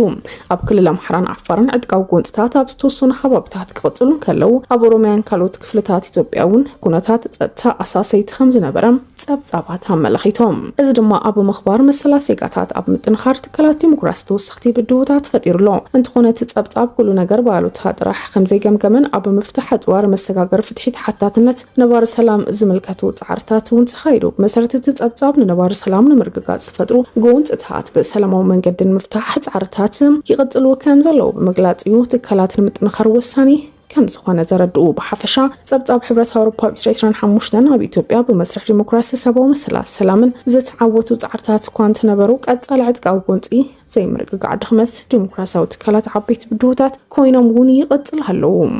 CPJ ኣብ ኢትዮጵያ ዝተኣሰሩ ጋዜጠኛታት ንይቕሬታ ክፍርሙ ዝግበር ዘሎ ጻጢዶ ክብል ጸዊዑ ዓለም ለኻዊ ኮሚቴ ንምክልኻል ጋዜጠኛታት CPJ ኣብ ኢትዮጵያ ታሲሮም ዝርከቡ 5 ጋዜጠኛታት ከም ገበነኛታት ከኣምኑ ናይ ይቕሬታ ደብዳቤ ክጽሕፉ ዝግበር ዘሎ ጻጢ በትርኾኒ ንሎ እቲ ትካል እዞም ጋዜጠኛታት ብዘይ ዝኾነ ቅድመ ኩነት ብህጹጽ ክፍትሑ ይጸዊዑ ዘሎም CPJ ከም ዝገለጾ እቶም ጋዜጠኛታት ኣብ ክልል ኣምሓራ ዝነበረ ዘይምርግጋዕ ጎንፂ ብዝምልከት ዝሰርሕዎ ጸብጻባት ተመርኪሱ ብኽስ ግብረ ራዕዲ ተኸሲሶም ንነዊሕ ግዜ ማእሰርቲኦም ዝርከቡ እቶም ጋዜጠኛታት ጎበዜ ሲሳይ መስከረም አበራ ገነት አስማማው ዳዊት በጋሻው አባይ ዘውዱን እንትኾኑ ከም ሓበሬታ CPJ ድማ እዞም ጋዜጠኛታት ን3 ዓመታት ዝኣክል ፍርዳዊ መስርሖምና ተጸበዮም ማእሰርቲኦም ጸኒሖም ጠበቃ እዞም ጋዜጠኛታት እውን እንትኾነ ሰለሞን ገዛሃይ ድማ ን CPJ ከም ዝገለጾ እቶም እሱራት ጋዜጠኛታት ገበን ከም ዝፈጸሙ ዝገልጽ ናይ ይቕሬታ ደብዳቤ ክጽሕፉ ዝቀረበሎም ጠለብ ኣብዮም ዘለዉ እቶም ጋዜጠኛታት ኣይንጽሕፍን ብምባል ነቲ ጠለብ ነጺቆምዎም እቲ ጠበቃ ብተወሳኺ ሓለፍቲ ቤት ማእሰርቲ እዞም ጋዜጠኛታት ድሕሪ ሕዚ ብሞያ ጋዜጠኝነት ከም ዘይሰርሑ ቃል ከኣትውን ከም ዝገብርን ከምኡውን እቲ ጠለብ ንምቕባል ዝቐጥን ምፍርራሕን ይበጽሖም ከም ዘለዎም ዝዛረቡ ኣተሓባባሪ ፕሮግራም ኣፍሪካ CPJ ሞቶኪ ሙሙ ድማ እቲ ኩነታት ኣዝዩ ኣሰካፍ ምዃኑ ብምግላጽ እሱ ዝበሎ ሰበስልጣን ኢትዮጵያ ነቶም ጋዜጠኛታት ንነዊሕ ግዜ ኣብ ማእሰርቲ ድሕሪ ምጽንሖም ሕዚ እውን እንትኾነ ኣብ ቤት ፍርዲ ዘይተረጋገጹ ገበናት ከም ዝፈጸሙ ንኸኣምኑ ጸቕጢ ምግባር ከም ዘሎ እዩ ጠቒሱ ዘሎ CPJ ድማ እዚ ኣገባብ ንጋዜጠኛታት ንምድኻም ንምፍርራሕ ዝግበር ጻዕሪ ብሞባይል እዩ እቶም ጋዜጠኛታት ብዘይ ዝኾነ ቅድመ ኩነት ክፍትሑ ጸዊዑ ብተወሳኺ ድማ ምስ ኣብ ክልል ኣምሓራ ዘሎ ጎንፂ ተኣሳሲሩ ብግብረ ራዕዲ ዝተኸሰሱ ካልኦት ፖለቲከኛታት ንጋዜጠኛታት እውን ተመሳሳሊ ናይ ይቕሬታ ደብዳቤ ክፍርሙ ጠለብ ቀሪቡሉ ዘሎ ፍርዳዊ መስርሕ እዞም 5 ጋዜጠኛታት ብሰንኪ ተደጋጋሚ ምስግጋር ቆፀራ ተደናግዩ ከም ዘሎ ብምግላጽ እቲ ጉዳይ ን16 ጥቅምቲ 2026 20 2026 ቆፀራውን ተዋሂብዎም ጠበቃ ሰሎሞን ገዛሃይ ድማ በመሰረት ሕጊ ኢትዮጵያ ይቕሬታ ወይ ድማ ምሕረት ብዝምልከት ዝግበር ውሳነ ኣብ መወዳእታ ፍርዲ ድሕሪ ምውሳን ዝመጽእ ብምባል እዩ እቶም ጋዜጠኛታት ግን ክሳብ ሕዚ ፍርዲ ስለ ዘይተወሰነሎም ጉዳዮም ብምልዓል ወይ ድማ ብሕጋዊ መንገዲ ብምዕፃው ከፍትሑ ከም ዝግባእ ረዲኡ CPJ ብዛዕባ እዚ ጉዳይ ምላሽ ካብ ሚኒስተር ፍትሕን ካብ ቤት ጽሕፈት ግልጋሎት ኮሙኒኬሽን መንግስትን ምርካብ ብኢሜይል ሕቶ ከም ዝሰደደ ገሊጹ ዘሎ ክሳብ ሕዚ ካብ ክልቲኦም ትካላት ዝመጸ ወግዓዊ ምላሽ ድማ ከም ዘይተቐበለት ትካል ኣመላኺቱ بخال وجن دم سراوي ترترا مكانايزر حيل قبو خمزاتو يجلس زحيل مطنو بعل زي تنصر مكانايزر حيل حيزو قبو خمزاتو مارتين بلوت مكورتن تاني بوليتيكا مورا افريكا اب تويتر ገጹ ጽሒፈሎም ኣብ መንጎ ኤርትራን ኢትዮጵያን ዳግም ኩናት ክውላዕ ተኽእሉ ልዑል ይብል ጽምዶ ንስርዓት ብልጽግና ካብ ስሮኖም ምሓው ቆሪጹ ተላዒሉ ክብል እውን ይገልጽ ብተወሳኺ ሰራዊት ኤርትራ ብወገን ዓሰብ ወደብ ጅቡትን ምዕፃው ይሰርሕ ከም ዘሎ ይሕበር ካብ ጽምዶ እንተውፀና ኦነግ ንጽምዶ ከም ዝተጸምበሮ ፍሊጡ ጉጅለ ጽምዶ ማሕበራዊ ቃልሰብ ኬንያ ናይሮቢ ከም ዘተዩ ተገሊጸሎ እቲ ዘተ ኢትዮጵያን ዜጋታት ጥራሕ እንተይኮነት ንዞባ ቀርኒ ኣፍሪካ ትሕምስ ዘላ ሃገር ምዃና ብፍላይ ድማ ንስርዓት ብልጽግና ካብ ስልጣን ክእለ ዘሎ ኣዝዩ ሓደገኛ ስርዓት ምዃኑ ኣባላት ጽምዶ ይገልጹ ኣብቲ ጽምዶ ካብ ኤርትራ ኣምሓራ ኦሮሚያ ትግራይን ካልኦት ብሄራት ዝሓቆፈ እዩ ነይሩ ኣብዚ ድማ ንስርዓት ብልጽግና ሓመድ ደበ ክነእትዎ ኢና ከብሉ ዘተኣካይዶም ሰራዊት ፌደራል መንግስቲ ኢትዮጵያ ካብ ሰፊሕ ከባቢታት ደቡብ ትግራይ ሎም ለይቲ ዕድቁና ጦራቱን ንድሕሪት መሊሱ ከም ዝሓደረ ጸብጻባት ወፂኡ ይርከባሎ ሰራዊት ፌደራል መንግስቲ ኢትዮጵያ እንታይ ስለ ዘጋጠመዩ ኣብዚ ዝሓለፈ 3 መዓልታት ሰራዊቱ ንድሕሪት እናሰሓበ ዝርከብ ዘሎ ሓደ ካብቲ ዘገርም ዓበይቲ ጉዳያት እዩ ናይ ምክልኻል ናይቲ ሃገር ኣፈኛታት ከም በዓል ናትናኤል መኮነንን ካልኦት ካድራትን ኣብ ማሕበራዊ መራኸቢታቶም ዘስፍርዎ ዘለዉ ጽሑፍ ምክልኻል ናይቲ ሃገር ዝገብሮ ምንቅስቓስ ንስትራቴጅን ንካልእ ኣገዳሲ ጉዳያትን ከም ዝኾነ ህዝቢ ኢትዮጵያን ደገፍቲ ናይ ስርዓትን በዚ ዝግበር ወተሃደራዊ ምንቅስቓሳት ከይሰናበዱ መልእኽታቶም ይሕሊፎም ኣለዉ ኣብ ናይ ትማሊ ዜናታት ከም ዝገለጽናዮ አርሚ 31 ናይ ክልል ትግራይ ኣብ ውሽጢ መሬት ክልል ኣምሓራ ኣትያ ትርከባላ እዚ አርሚ ደሃያ ጥፍያ ድሕሪ ምጽናሐ ኣብ ክልል ኣምሓራ በሪቓ ትርከብ እዚ ሓደ ካብቲ ንስርዓት ብልጽግና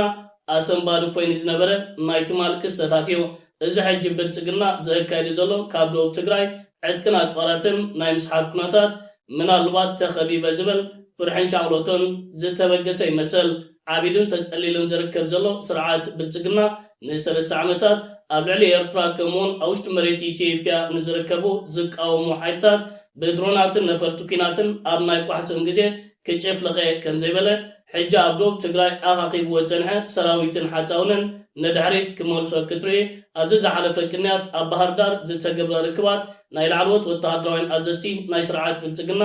ኣጋር ሰራዊቶም ንኩናት ድልው ከም ዘየለ ብኣጋር ሰራዊት ዝግበር ኩናት ዕማማቱ ኣዝዩ ዝተሓተን ዝደኸመን ከም ዝኾነ ኣቕረብዎ ገምጋማት ሓቅነቱ ዝተረጋገጸ ይመስል እዚ ናይ ደቡብ ትግራይ ኩነታት ብኸምዚ ዓይነት መንገዲ ይቕጽል ኣሎ ዓቕሚ ሰቡን ኣጥዋራቱን ኣብ ደቡብ ትግራይ ኣኽቲቱ ዝጸንሐ ብልጽግና ዝሓለፈ 2 መዓልታት ሰራዊት ናይ ምንስሓብ ተግባራት ኣካይዱ ነይሩ ሎም ለይትኻ ብብዝሒ ዕድቁን ኣጥዋራቱን ሰራዊቱን ንድሕሪት መሊሱ ይርከብ ብልጽግና ናብ ከምዚ ዓይነት ኩነታት ወዲቕሎ ሓይልታት ጽምዶ እንታይ ዓይነት ስጉምታት ክወስድሉ እዮም ዝቕጽሉ መዓልታትን ቅንያትን ምላሽ ሙናያ ኣብ ደንበ ጸላእትዮም ብዕጥቅን ብፖለቲካን ጸረ ህዝቢ ትግራይን ትግራዋይን ተሰለፉ ተጋሩን ዝሓለፈ ግዜ ዘየሓልፍ ጸሊም ታሪኽን ክሕደትን ገዲፎም ካብ ዝሓልፉ ጻውዒት መንግስቲ ትግራይ ተቐቢሎም ናብ ህዝቦምን ዓዶምን ክምለሱ ኣመራርሓ ዞባ ደቡብ ምብራቕ ትግራይ ጸዊዖም ዕጥቂ ሒዞም ኣብ ጎኒ ጸላእ ዝተሰለፉ ወገናት ናብ ህዝቦም ክምለሱ እምበር ኣብ ዘይምልከቶም ሓዊ ክጥበሱ ከም ዘይብሎም እቶም ኣመራርሓ ይገልጹ ብፍላጥ ይኹን ብዘይፍላጥ ተነጋጊሮም ኣንጻር መኸተ ትግራይ ምስ ጸላእ ዝተሰለፉ ዕጡቓት ተጋሩ ናብ ዓዶም ኣትዮም ምስ ኣሕዋቶም ኮይኖም ንጀኖሳይደር ስርዓት ብልጽግና ንምጥፋእ ክስለፉ ጻውዒት ተቐሪቡ ኣሎ ምስ ሓይልታት ጸረ መኸተ ትግራይ ዕጥቂ ሒዞም ዝርከቡ ተጋሩ ብሰላማዊ መንገዲ ናብ ነብሪ ህይወቶም ተመሊሶም መነባብሮኦም ብኣገባቡ ክመርሑ ኣብ ትግራይ ኮይኖም ህልውናን ድሕነትን ህዝቦም ከረጋግጹ ብምጽዋዕ ከም መምሕዳር እውን ነዚ ተረዲኡ ይሰርሕ ከም ዘሎ መምሕዳር ዞባ ደቡብ ምብራቕ ኣፍሊጡ ኣሎ እዚ መኸተ ናይ ተጋሩ መኸተ እዩ ንምርጋጽ ላዕላውነት ዝተማልአ መሰል ዓርሰ ውሳነን ኣብ ዝግበር ቃልሲ ዝኾነ ይኹን ጸጸር ንዝደብረ ሓይሊ በርና ክኸፍቱ ኢሎም እቶም ኣመራርሓ ወሲኾም ብደብዳብ ድሮንን ብሞት መቑሰልትን ህዝቢ ትግራይ ዝሕጎሱ خبر عم حمزة وقعن حبريتان صلاة زقبلو تجارب كاب جينوسايد راويان صلاة تفلينا عين ريوم من ببال كاب تحتات النت كام زي يملطون عتنقام أبو منغولتنا لجنرال صادقان ገብረትንሳኤ ከምኡውን የውሃንስ ገብረ መስቀል ሰፊሕ ክፍተት ከም ሰፈጥረ ተሰሚዑ ሎ ንትግራይ ሓራክ ነውፂና ብዝበለ ደለይቲ ለውጢ ዝብል ውዳበ ፈጢሮም ዝንቀሳቀሱ ዘለው ጀነራል ጻድቃን ዝምራሕ ሓይሊ ነቲ ብትግራይ መቐመጢኡ ገይሩ ዘሎ መሪሕነት ይቃወሙ ኣለው ብተደጋጋሚ ሰፋሕቲ ዝኾኑ ተቃውሞታት ዝገጥሙ ዘለው ስርዓት ህወሓት ገሊኦም ሓደ ኮይኖም ነቲ መሪሕነት እንትነቕፉ بخلق شنخ دما ننبعلهم كنا قرون الرأيو من قصاص جنرال ጻድቃን ገብረትንሳኤ بوريت زتخول أيو زبل بعين ترتار زريونا براتها مرار حون جنرال ጻድቃን تجريناي لوط منقدي كم تأزخل حساب كنا الدفاع يخلن كبلو يسمع زلوم من قصير تراب حساس جبرو زلوم من قصاص جنرال ጻድቃን إيد كم زلوا زحبر جنرال يوهانس ገብረ መስቀል ጻድቃን نزغتلو جيجا أقباب شعبية أب إجري مخل شنكلات ناوتي نايبل أبوانا كنا ትግራይ ላዕለዋይ ወታደራዊ መራሒን ኣመኻርን ኮይኑ ናብ ትግራይ መጥቃዕቲ ዝኸፈተ ጀነራል ዮሃንስ ገብረ መስቀል እትሕዚ ዘሎ ቃልሲ ሽፋን ገይሮም ዝንቀሳቐሱ ኣለዉ ብምባል ተሰሚዑ ዘሎ ብርግጽ እዞም ክልተ ጀነራላት ኣብ መንጎኦም ምስሓብ ተፈጢሩ ከም ዘሎ ዘመላኽቱ ሓበሬታ ዝወፀ እንትኸውን ኣብቲ ኣብ ጉዳይ ጽምዶ ዝብል ሓሳብ ግን ሓበራዊ ምርድዳእ ድማ ፈጢሮም እዮም ምስ መንግስቲ ኤርትራ ጽምዶ ብዝብል ዝግበር ዘሎ ምድለዋት ኩናት ሓደገኛን ህዝቢ ትግራይ ናብ ጥፍኣት ዝወስድን እዩ ክብል ድማ ክልቲኦም ዝስማምዕሉ መርገጽ እዩ ኣብ ዝሓለፈ ቅናብ ዝተፈላለዩ ወረዳታት ትግራይ ዝተወደቡ ህዝባዊ ኣኺባታት ኣብ ከተማ መቐለ ከም ዝተኸንበተ ዝግለጽ እንትኸውን ብፍላይ ምስ ኤርትራ ዝተጀመሩ ህዝባዊ ርክባት ክጠናኸር ኣለዎ ዝብል ውሳነ እውን ይርከቡ ኣብ ደምዳመ ውሳነ ብዝብል ዝወፀ ሰፊሕ መግለፂ እውን ህዝባዊ ርክባት ምስ ካልኦት ጉርባብት ህዝብታት ይቕጽል ኣሎ ነዚ ዝቃወሙ ዘለዉ ኣብ ኣዲስ ኣበባ መቐመጢኦም ዝገበሩ ላዕለዎት ጀነራላት እውን ብተደጋጋሚ ክቃወሙ ዝረኣዩ እዮም ጀነራል ጻድቃን ውሳነ ቀዲሙ ዝተዳለወ ኣብ ዝተፈላለዩ ወረዳታት ዝተኣከበ ህዝቢ ዘሰምዖም ህዝቢ ዘስምዖ ድምፂ ዝጻረር ከም ዝኾነን እቶም ኣብ መቐለ ዝተኣከቡ ድማ እሙናት ካድረታት ሕወሓት ከም ዝኾኑ እዩ ዝዛረብ ሕወሓት በቲ ዝሓሰብዎ ፍጥነት እናኸደሎም ከም ዘይኮነ ዝዛረብ ጀነራል ጻድቃን ምስ ኤርትራ ኮንካ ናብ ኩናት ንምእታው ዝግበር ምሽብሻብ ህዝባዊ ተቃውሞ ከም ዝገጠሙ እዩ ዝዛረብ እዞም ጀነራላት ኣብ ሚድያ እናወጡ ኣብ ጉዳይ መንግስቲ ኤርትራ ዘለዎም መርገጽ ዘንጸባርቁ ዘለዉ ኮይኖም ነንባዕሎም ኣብ ምትፍናን እውን ዝርከቡ እዮም ኣብ ወደብ ኤርትራ ዝኾነት ምጽዋዕ 27 ኣጽዋር ዝጸዓና ካርጎታት ከም ዝዓለባ ሓደ ምሽጥራዊ ናይ በረራ ተቆጻጻሪ ትካል ገሊጹ ኣሎ እቲ ናይ በረራ ተቆጻጻሪ ትካል ከም ዝገለጾ ሓደ ወርሒ ኣብ ዘይመልእ 27 ዝኾነ ኣጽዋር ዝጸዓና ካርጎታት ናብ ምጽዋዕ ከም ዝኣተዋ ሓቢሩ ኣሎ ካብ ካልኦት ፍልፍላት ዝተረኸበ ሓበሬታ ከም ዝሕብሮ እቲ ኣጽዋር ንሓይልታት ጽምዶ ከም ዝኾነን ሓይልታት ጽምዶ ብድሮን ይኹን ብካልኦት ኣጽዋራት ይጠናኸሩ ከም ዘለውን ገሊጹ ኣሎ ሓይልታት ጽምዶ ናይ ሓባር ሓይለ ከም ዝመስረቱን እቲ ናይ ሓባር ሓይለ ድማ ኣብ ሱዳንን ኣብ ኤርትራን ስልጠና ከም ዝወሰደን እውን ተፈሊጡ ኣሎ ሓይልታት ጽምዶ ብወተሃደራዊ ምትሕብባር ብዙሕ ጉዕዞ ከም ዝተጓዓዞን ናይ ሓባር ወተሃደራዊ ኮማንዶ እውን ከም ዝመስረቱን ዝተገለጸ እንትኸውን ነቲ ወተሃደራዊ ክንፊ ዝመርሕ ዘሎ ድማ ዋና መራሒ ሰራዊት ትግራይ ዝኾነ ጀነራል ፍስሓ ኺዳኖ ከም ዝኾነ ተሓቢሮም ዘመኔ ካሴ ናይቲ ሕብረት ሰብሳቢ ምዃኑ ይፍለጥ ይኹን እምበር እቲ ጥምረት በፖለቲካዊ ጉዳይ ግን ብዙሕ ርሕቐት ከም ዘይተጓዓዘ እዩ ዝግለጽ ዘሎ እዚ ከም ዘይለናሃለወ ሰራዊት ትግራይ ናብ ወሎን ዓፋርን ብዙሕ ኪሎሜትራት ዘሊቑ ብምእታው ወሰንቲ ስፍራታት ይቆጻጸር ከም ዘሎ ተሓቢሮም ፍልፍላት ከም ዝሓበረዎ መቐለ ንምቆጽጻር ናብ ደቡብ ትግራይ ተጸጊዑ ዝነበረ ሰራዊት ብልጽግና ብዝሓደሮ ስግኣት ንድሕሪት ብምንስሓብ ጎዳጉዲ ይኹዕት ከም ዘሎ ተሓቢሮም ካብቲ ግንባር ዝተረኸበ ሓበሬታ ከም ዝገለጸ ኣብ ግንባር ራያ ቆቦ ብበዝሒ ሰራዊትን ኣጽዋርን ኣኽቲቱ ዝነበረ ሰራዊት ፌደራል ኣብ ዝሕጂ ሰዓት ቀስ በቐስ ሰራዊትን ኣጽዋሩን ናብ ገዛእቲ ቦታታት ንድሕሪት ይስሕብ ከም ዘሎን ጥሒሱ መቐለ ከኣቶ ብዝብል ሓሳብ ዓብዪ ሓይሉ ኣብ ሓደ ግንባር ደርዲርዎ ዝጸንሐ ብልጽግና ካብ ወግእ ሸራሪና ተመክሮ ወሲዱ ሕጂ ካብ መቐለ ክንኣቱ ኢና زبل تعبيت وصيو سراويتنا أصوارنا بجزءات بوتات كم جوبوتات أمباسل جوبوتات دسيين كالو صنع دفعات بمسرح نايم كل خال استراتيجي حنس يسرح كم زلون تجليز علام زم دفعات بجزء بوتا تسريحهم تراين تيكونس بفنجز أرا سبنت أرا تانكتاتن جيرو يحاط عمالله كبل كابت جنبار زترخب حبريتا جليز علام سراويت تجراي ونا بسمين والله قلف زخانو صدراتي حس كم زلوا كابت جنبار زترخب حبريتا وسيخ يرد سرعة بلتقنا بقصالنا تابزوا معراب تجراي بزكايدو زلو بوليس انتا تجارو حزون أم معجز عدو من مربتهم كم كلاي درجة زيجات تقصيرهم بزي مقرازي ساقيو كم زلو تجليز علام كرم سمنات كوميشن بوليس بهراو كللاو منجستا محرام غصالتات انتا تجراي زخانو ممرح مراد الشعبو تجارو حزون أم معجز عدو كبيرن حدقان صلاليو كم زلو حبيريوم تي بكوميشن بوليس بهراو كللاو منجستا محراز تزرق حمام بلتقنا عبلعل تجارون زنصلالو كبير حدقا وسانه صعبو عبلعل تجارب قصالنا تكبير جبناتي فصام كم زلو بمفولي عبلعل منقسقاسهم تجارب تفلالي جرباتي فصامهم كم زلو اب كل مداي منقسقاسات بخبيد يدرتو كم زلون صعبو كبير سقم تصنتا خيفصم عبي سقات كم زفطرلهم بركز بلو وجنات يحبرلهم بلصقنا بزحلفو تزاز عبلعل تجارب زخونه ملكت تركب ادلاي زبل حقا وسقم تكوسدلهم تزاز حليف زلهم مان رايت سويت كرما اوارح بزي يقارص يقصل زلهم مسغواكو تجارب زبل ابزو مغلصي ابزوبا معراب تግራይ حزون زي زاري صنتاي فصام كام زلو غاليصيوم በዝጋጣሚ ንኽቡር ሚኒስትር ዜና አቶ የማነ ገብረ መስቀል ኣብ ሂወትካ ዓወትን ኣሳልጦን ሙሉእ ሳነት ይሃብካ እንዳበልኩ ማለት እዩ ብጣዕሚ ደስ ድብል ከይተሓለልካ ለይትን መዓልትን እትገብሮ ዘለካ ስራሓ ካብ ትዊተር ብጣዕሚ ሕጉሳት ኢና በዝጋጣሚ ከዓ ኩላትኩም ኣብ ትዊተር ትነጥፉ መቸም ግዲ ክህልወና ክእል ኣሎ ገሊኡ 24 ሰዓት ኣብ ንፋስ ኣብ ቁሪ ኣብ ኣሳሒታ ንስለ ህዝብን ሃገርን ኢሉ ኣብ ድፋዕ ኮፍ ኢሉ ንስለ ሃገርን ህዝብን ኤርትራ ብባሕሪ ዲ ብመሬት ዲ ብሰማይ ዲ ሕልዋ ዝሓድራና ንሕና ከዞም ኣብ ደገ ዘለና ስንታይ ተራ ብሕልፊ እዚ ኣነ ቢዚ ብዛዕባ ኤርትራ ብዛዕባ ፖለቲካ ዶ ገለገለ እንዳበልኩም ተዛረቦ እዛ ስደት እዚኣ ኩላትና ብሕሳብ ንነብራ ስለ ዘለና ዋላ 3 ደቂቕ 4 ደቂቕ ኣብ ሂወቱ ግዜ ዘይብሉ ሰብ የለን 3 ደቂቕ 4 ደቂቕ ማለት እዩ እዚ ናይ ክቡር ሚኒስትር ዜና አቶ የማነ ገብረ መስቀል ዝዝርጋሕ ቀጻሊ መልሲ ንስርዓት ብልጽግና ከምኡኻ ኣዝዩ ኣገዳሲ ንማሕበረሰብ ዓለም ዝኸውን ትምህርቲ ከምኡውን ንሕና እንታይ ኣብዚ ተራና እንታይ ብዝጊደና ቶሎ ብምግባር ንክቡር ሚኒስትር አቶ የማነ ገብረ መስቀል ጥራሕ ዘይኮነ ንኩላትና ዝጠቅም ዝበልኩሞ ማለት እዩ ነቶም ኣምባሳደራት ድዮም ቀጻሊ ንጥፈታት ኣብ ትዊተር ዝነጥፉ ቀጻሊ ግን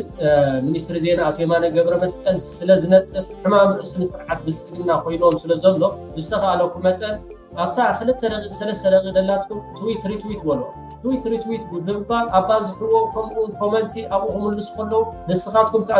ንሱ ዘውርዶ ሓሳብ ሚኒስትሪ ዜና ኣጋውሕዎ ኣባራትዕዎ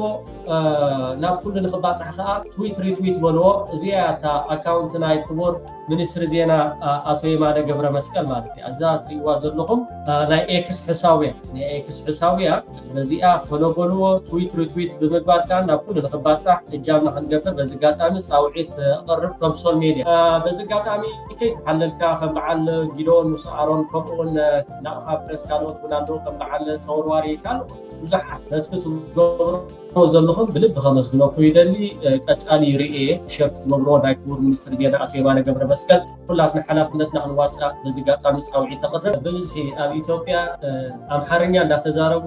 እንግሊሽ ቃላት ድሕውሱ ሰባት ኣለዉ ዋላ ብኤርትራ ንሕዳር ኢኹሞም ዋላ ብትግራይ እውን ንሕዳር ኢኹሞም እንግሊሽ እንዳሓወሱ ዝዛረቡ ሰባት ኣለዉ ሓንቲ ቃል ማለት እዩ ንኣብነት ኣግረሲቭ እውን ቋንቋ ተዛረብ ወይ ከዓ ቃለ መሕተት ብእንግሊሽ ክትገብር ኢኻ ኢልካ ግን ብእንግሊሽ ዝምልሰልካ ሰብ እዩ ስለዚ ለዎም ዩቱበር እቲ ቪዛስ ነቶም ዩቱበራት ክቦ ዩቱበር ተኮይኑ ስታ ክትገብር ኢኻ ከተእትዎ ተሰፊርካ ክስቕዘይቲ ከተዋሩድና ኣብ ገሃነም እዮም ዝመሩ ክተብሉና ናትና ዘይኣኽለና ዓለምካ ዓለምካ ሽግርና ኢላ ትፈልጦ ክዳ ኣብዚኣ ዘሎ ሓሳብ ውሰድካ ኣይ ተቃዋማይ ኮንካ ምስቶም ተቃወምቲ ክትፀምድ እዋ ቀዳማይ ነገር እዚ ንፖለቲካዊ መክሰቡ ንኤርትራ ብጣዕሚ ኣዝዩ ዝጠቅም እዩ ዩቲበራት ክኣትዉ ከለዉ ኤርትራ እቲ ዝኸስዋ ዝነበሩ ቅድሚ ሕጂ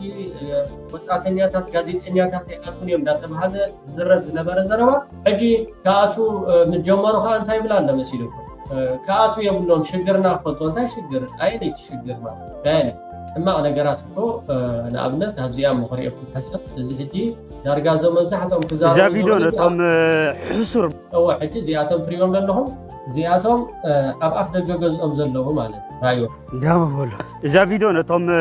ሕሱር መሸቀጥ ፖለቲካ ትጥቀሙ ሕሱራት ንዓኹም እያ እዛ ቪድዮ ረእይዋ እንተነዞም ኣብዛ ፅርግያ ዘለዉ ግን በረአ ስላሴ ዝተፈጥሩ ደቂ ሰባት እግዚኣብሔር ፅላልዮም ብረሎም እግዚኣብሔር ሙሉእ ጥዕና ሃቦም እቶም ሓደ ኣብ ኣስመራ ንሓንቲ ባኒ ግዛኣለይ ስለ ዝበለ ግን ገሊኹም ትዋራዘዩ ገሊኹም ሕሱር ፖለቲካ ትሽቁጥ ግን መምሃሮ ኾነኩም እዩ ንዓኹም ኣበይ ዳ ርእሲ ዘለኩም እምበር ኣብ ኣስመራ ከልቢ ርኢና ኣብ ጎደና ኣድጊ ርኢና ድነቃዕ ገዛና ኢና ኢልኩም ትዋራዘዩ ነዚዩ እንተቶም ኤርትራውያን ሕቡናት ኤርትራውያን ግን እንታይ ሓሊፍና እንታይ ሰጊርና ኣብ ዝበፂሕና ስለንፈልጥ ንኾርዕ ኢና እግዚኣብሔር ምሕረት ጥዕና ሃብካ ዝሓወይ ንሓንቲ ባን ርአየለይ ስለ ዝበለስ መሸቀጥን ከም ዓብዪ ሓደ ነገር ኣብ ቲክቶክ ትልሙኑ ትውዕል ዘለኹም እንታይ ዲኹም ኣብ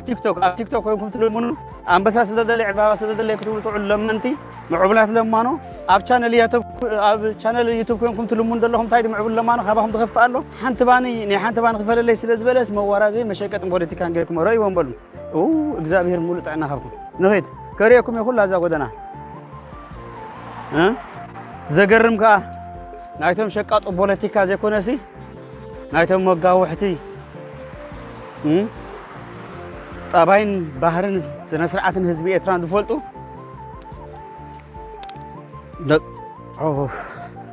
ንኸይት እግዚአብሔር ጥዕና ሃቦም ነዞም ህዝብ ረአየለይ መላአለይ ናይ ቢራ ረአየለይ ትብሉ ግን ኣብ ኤውሮፓን ኣሜሪካ ኮይንኩም ኣብ ቲክቶክ ኮይንኩም ትልሙን ኢኹም ለመንቲ ያ ይስኹም ክትዋራዘዩ ኣይ ደጋፋይ ኮንካ ምስቶም ደገፍቲ ክትፀምድ ላንጋ ክትሉ ወዱ መንጎ ዩቱበር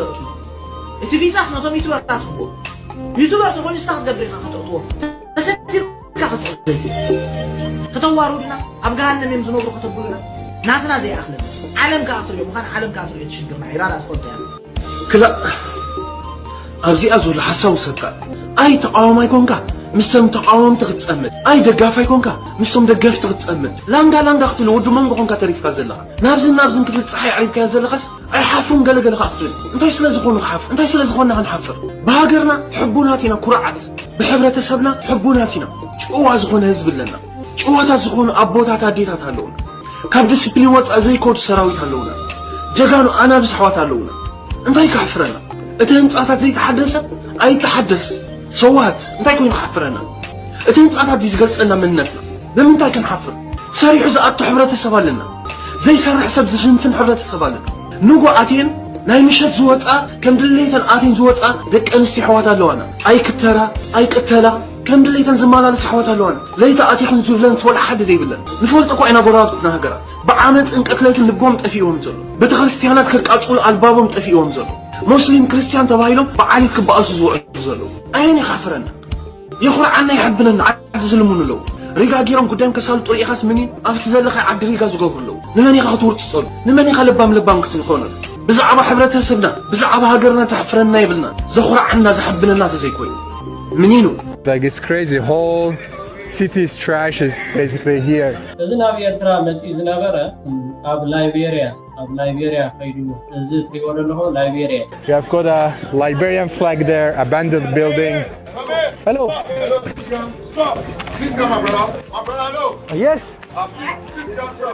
I'm going straight. No, you have money. Sorry? Sorry? Call it off. But why? Who are you? Call it off first. Who are you? I'm nobody. Call it off. Yeah, okay. Call it off. Yeah, what's... You're an officer? Okay, listen, I'm there. No, don't put it around. Turn it around. Yeah, wait. I said turn it around. Yeah, okay. I'm not begging you. Listen to me. You're a conja. ሪኦ ኣለኹም ኣብ ካልእ ኣፍሪካ እዩ ካሃርሞ ደልዮ ማለት እዩ ነቲ ቱሪስት ዝመፀ ማለት እዩ ኣብ ኤርትራ ግን ወላ ሓደ ጋሻ ክቡር እዩ ኣብዚ ኣፍሪካ ኣብ ካልእ ግን ካሃርሞ ማለት አይዎ Don't argue with you. Don't argue with me. Relax. Don't tell me relax. You don't follow me. Hello. Hello, sir. Don't tell me relax. Okay, let's talk Don't tell me normally. relax. Hello, put it in your bag and then go to the back. Chief, hello. Put it in your bag. I want to go to the beach. I said no, you go so back. Chief, hello. Okay, I go back. Just talk to me normally. Let's go Respect back. me, bro. My man don't beg you, man. Let's go back. The boy go beg you. Don't scream at me. Let's go back. I don't care who are you. Don't scream at me. Please. Let's go back, man. Thank you, mother. Don't worry. Please. Walk away. You can't. No, I don't. Let's go back. I'm not listening to you. I'm not listening. I said let's go back. I'm not begging you. I say one word. Let's go back. Talk to me normally. Talk to me when you get red. Whatever you get before you get red. I get red. Bro, Bro, you get red. 1 second. Get red. Can you listen? Can you fucking listen? Okay, let's go. I say, can you listen? One word I didn't hear.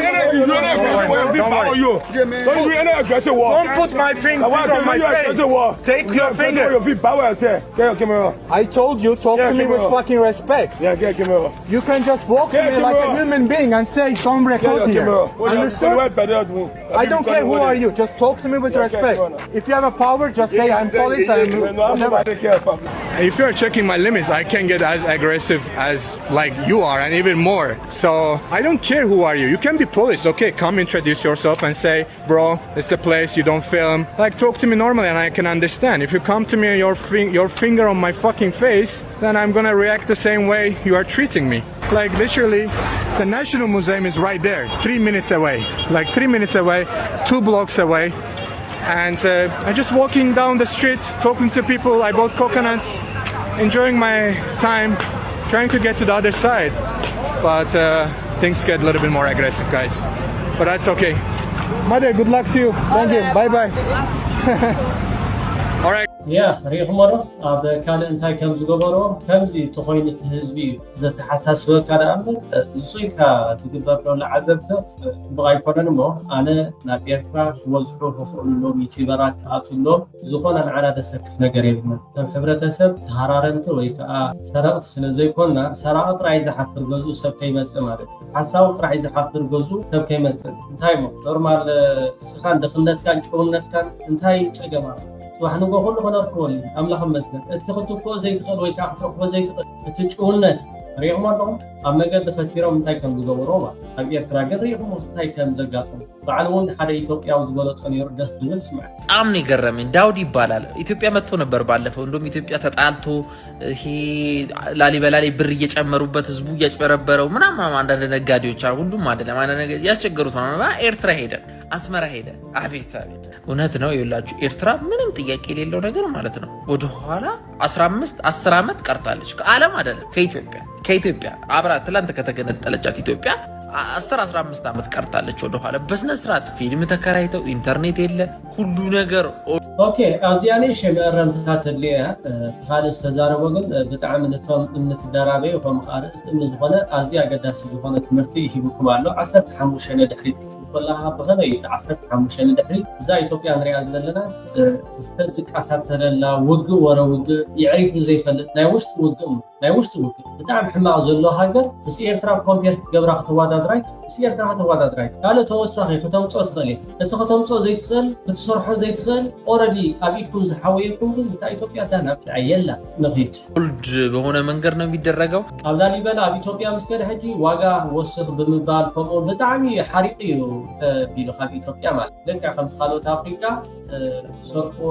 ገንዘብ ብልዓል ወስኽ ብሎ ወገደ ብዙ ነገራት ግን የህዝቡ ጥራት ህዝብ እንደዚህ ጽድት ይላል እንዴ ለበላል ቆሻሻ ምናምን እንደሚጠየፉ ከተማውን መሬቱን አይታችሁ ታውቃላችሁ ይሄ ህዝቡ ተገዶ እንዳልሆነ የምታውቁት መንገድ ላይ ያጸዳች ምናምን ታያላችሁ ልጁ ያሳየ በደንብ ነው ያሳየው ልጁ እንደሱ ካልቸሩና ህዝቡን ያሳየ ዩቲዩብ አላየው ሌላ ደግሞ ማጭበርበር ምናምን አያውቁም ይሄ ብር ምናምን አይጨምሩበትም በትክክለኛው ሂሳብ ነው የሚነግሩት እሱን ጎበዝ ነው ያውቃል በትክክለኛው ሂሳብ ነው የሚነግሩት ይሄ ከሁሉም ዳውም ትንሹም ትልቁም ዲስትሮም ብር መጨመር አያውቁም ሐቃቸው ነው የሚፈልጉት ጥርት ያሉ ናቸው ኩርት ያሉ ናቸው ማለት ነውና ስርዓታቸው መንገድ ሲሻገሩ ረጋ ያሉ ምናምን ናቸው ከተማዋ ያው አስመራ ነች ሮም ራሷ በቃ እኔ ሮም ኢምፓየር ውስጥ እየተሄድኩ ነው መሰለኝ ራሱ ሮም ጣሊያን ውስጥ የሆነ ታውን ገጠር ነው የሚመስለው እውነት ነው ጣሊያኖቹ ጥለውት እንደሄዱ እንደሆነ ያስታውቃል ምንም አልተነካም ምንም በደንብ ጣሊያኖቹ እንኖርበታለን ብለው ኤርትራን ሲገዟት በደንብ ከኛ ለይተው ሲገዟት በቃ ኢንቨስት አድርገውባታል በቃ እንዳለ ጣሊያኖችን ታያላችሁ በቃ በህንጻ ውስጥ አርክ ምግቡ ካልቸሩ ኤቭሪቲንግ ጣሊያንን የሚሸተው at the same time በቆንጆ ሀበሻዊ ውበት ታውዷል በጣም ነው በቃ ህዝቡ ኩል እንደሆነና የሆነ የአመራር ችግር እንደሆነ በደንብ ፍንተው አንዳንዴ ብዙ ጊዜ አፍሪካ ውስጥ ህዝባችንም እኛም ችግር አለብን ታዛዥ አይደለንም ለለውጥ ምናምን ይሄ ግን ስታዩት የኤርትራን ስታዩት ግን ችግሩ ከመንግስትና ከመንግስታቸው እንደሆነ ተረድቻለሁ እኔ ፐርሰናሊ ማለት ነው በቃ ህዝቡ ታዛዥ ነው በቃ ያስታውቃል መንገድ ላይ አንገቱን ደፍቶ ነው የሚሄደው አሮጊትና ሸማግሌ ነው ወጣቶቹ ያው በግዳጁም በስደቱም የሉም አይ ቲንክ ስመለከት አብዛኛው አሮጊትና ሽማግሌ ነው ያው አይውጣልን አይለፍልን ተብሏል እንጂ አሁን ኤርትራ ያኔ መሰለ ወደ ቪዛ ያኔ መሰለ የቱሪዝም መዳረሻ መሆን የምትችል ጣሊያ ሌላ ሮም እኮ ነች እቺ ኣብ ኢትዮጵያ ተኣሲሮም ፀንሑ ኣባላት መሪሕነት ብርጌድ ንሓመዱ ተፈቲሖም እቶም ኣብ ትሕቲ ቀይዲ ዝፀንሑ ኣባላት መሪሕነት ብርጌድ ንሓመዱ ሎም ዕለት 14 ናሓሰ 2026 ብፈረንጂ ከም ዝተፈትሑ እቲ ዝተረኸበ ሓበሬታ የመላኽት ገለ ኤርትራውያን ተቓልስቲ ንምፍትሖም ብኩሉ መዳይ ዝተረባረብኩም ወገናት ነመስግን ክብሉ ከለው ውሕዳት ዘይኮኑ ኤርትራውያን ድማ ጠንቂ መእሰሪዮም ይኹን ምክንያት መፍትሖም ክንገርና ወይ ክግለፅ ኣለዎ እናበሉ ኣብ ምሕታት ከም ዝርከቡ እቲ ሓበሬታ ወሲኹ የረድእ ኣብ ግንባር ራያ ቆቦ በዝሒ ሰራዊቱን ኣፅዋርን ኣኽቲቱ ዝነበረ ሰራዊት ፌደራል ኣብዚ ሕዚ ሰዓት ቀስ ብቐስ ሰራዊቱን ኣፅዋርን ናብ ገዛእቲ ቦታታት ንድሕሪት ይሰሓበ ከም ዘሎ ሚድያታት ኤርትራ ገሊፀን ከም ፀብፃብ በተን ሚድያታት መቐለ ከኣቱ ብዝብል ሓሳብ ዓብዪ ሓይሉ ኣብ ሓደ ግንባር ደርዲሩ ፀንሐ ሰራዊት ኢትዮጵያ ምናልባት እውን ካብ ውግእ ሸረሪና ተመክሮ ወሲዱ ሕዚ ካብ መቐለ ክንኣቱና ዝብል ወፂኡ ሰራዊቱን ኣፅዋርን ናብ ገዛእቲ ቦታታት ጎቦታት ደሴን ካልኦት ፅኑዓት ድፋዓት ብምስራሕ ናይ ምክልኻል ስትራቴጂ ደረጃ ሓንፂፁ ይንቀሳቀስ ከም ዘሎ ገሊፀን እዞም ድፍዓት ኣብ ገዛ ቦታ ተሰሪሖም ጥራሕ ዘይኮነስ ብፈንጅን ጽረ ሰብን ጽረ ታንክታትን ገይሩውን ይሓጽሮምሎ ኣለኹ ወይ ሞትኩን ዝበለ በርሀ ተስፋይ ወይ ድማ በታፍልጡ ዝረኸበሉ ሽሙ በርሀ ጉማ ኣብ ዝቕነዚ ብዛዕባኡ ዝውዛዕ ዝነበረ ሓበሬታ ካብ ሓቂ ዝረሓቐ ምዃኑ ኣመላኺቱ ትግራይ ሰላም ክሰፍን ወትሩ ተጋዳላይ ወትሩ ተዓወታይ እምብኽዕወት ባንዴራ ትግራይ ከም በልብል እናበለ ኣብ ልዕሊ መጉዳእቱ እናሓረነ ዝቕተቐርፀ ምስሊ ብዙሓት ብምርኣይ ድማ ብዙሓት መናእሰይ ትግራይ ኣላዒሉ ናብ ቃልሲ ክውሕዝ ዝገበረ በርሀ ተስፋይ ኣለኹ ወይ ሞትኩን ብዛዕባይ ኮነ ተባሂሉ ናይ ሓሶት ወረ ይንዝሓሎ ከበልዩ ተሰሚዕ ዘሎ ነዚ በርሀ ተስፋይ ሞይቱ ዝብል ሓበሬታ ድማ ብምራሕቲ ሕወሓት ነቲ ዝቃለሶ ዘለኹ ሓይሊ ዝቃውሙ ኣካላት ዝተነዝሐ ሓበሬታ እዩ ብምባል ድማ ጸለመ ኣብ ልዕሊ ተፈፂሙ ክብል ዝስማዕ ዘሎ እቲ ካብ 1975 ዓመተ ምህረት ሒዙ ዝወየነን ድሕሪ እውን ናብ ብረታዊ ቃልሲ ህዝቢ ትግራይ ዝተጸንበረ ኣብ ኩናት ትግራይ ድማ ትግራይ ትዕወት ትግራይ ትስዕረ ብዝበለ ጭርሖ ዝለለ በርሀ ተስፋይ ኣንጻር ተቃዋሚ ስርዓት ሕወሓት ናብ ተሓራ መሬት ዘሎ ሓይሊ ሰላም ትግራይ ተጸንቢሩ እውን እዩ ነዚ ስዒብ ድማ ሞይቱ ዝብል ኣብ ማሕበራዊ ሚድያ ዝውዛዕ ዝቐነየ ናይ ጸላእቲ ሓበሬታ ከበል እዩ ተራእዩ ዘሎ ሕዚ ተኣሰላልፋ ቃልሱን ዝቐየረ በርሀ ንዝሓለፉ ዓመታት ምስ ኣብ ትግራይ ዝነበረ ስርዓት ክስማማዕ ብዘይምኽኣሉ ድማ ሕቶና ክምለስ ኣይከኣለን ተወፂዕና ዝብል ዳግማይ በረኻ እውን ወሪዱ ዘሎ በርሀ ተስፋይ ኣብ ሽረ 604 ኮር ክድምሰስ ከለውን ኣብ ዝተኻየደ ዓውደ ኩናት ተሳቲፉን ተዋጊኡን እዩ ኣብ ዝሓለፉ እዋናት ብፍላይ ድማ ኣብ እዋን ግዚያዊ ምሕዳር ትግራይ ተደጋጋሚ ኣብ ከተማታት ኣብ ዝግበሩ ዝነበሩ ሕቶና ይመለስ ስርዓት ይከበራ ብዝብሉ ድምፆም ካብ ዘስምዑ ዝረኣዩ ዝነበሩ ኣካላት እውን ሓደ እዩ ሕዚ ድማ ብትንዓርሱ ሓይሊ ሰላም ትግራይ እናበለ ዝፅውዕ ዘሎ ሓይሊ ኣብ ቀረባ እዋን ትግራይ ምእታው ሓራ ከውፅእ እየ ምስ ኢሉ ዝንቀሳቐስ ዘሎ ስርዓት ወጊን እውን ዓደይ ሓራ ከውፅእ እየ ትግራይ ትስሕር እናበለ ክዛረብ እውን ብተደጋጋሚ ዝስማዕ ዘሎ ሰራዊት ኢራን ኣሜሪካዊት MQ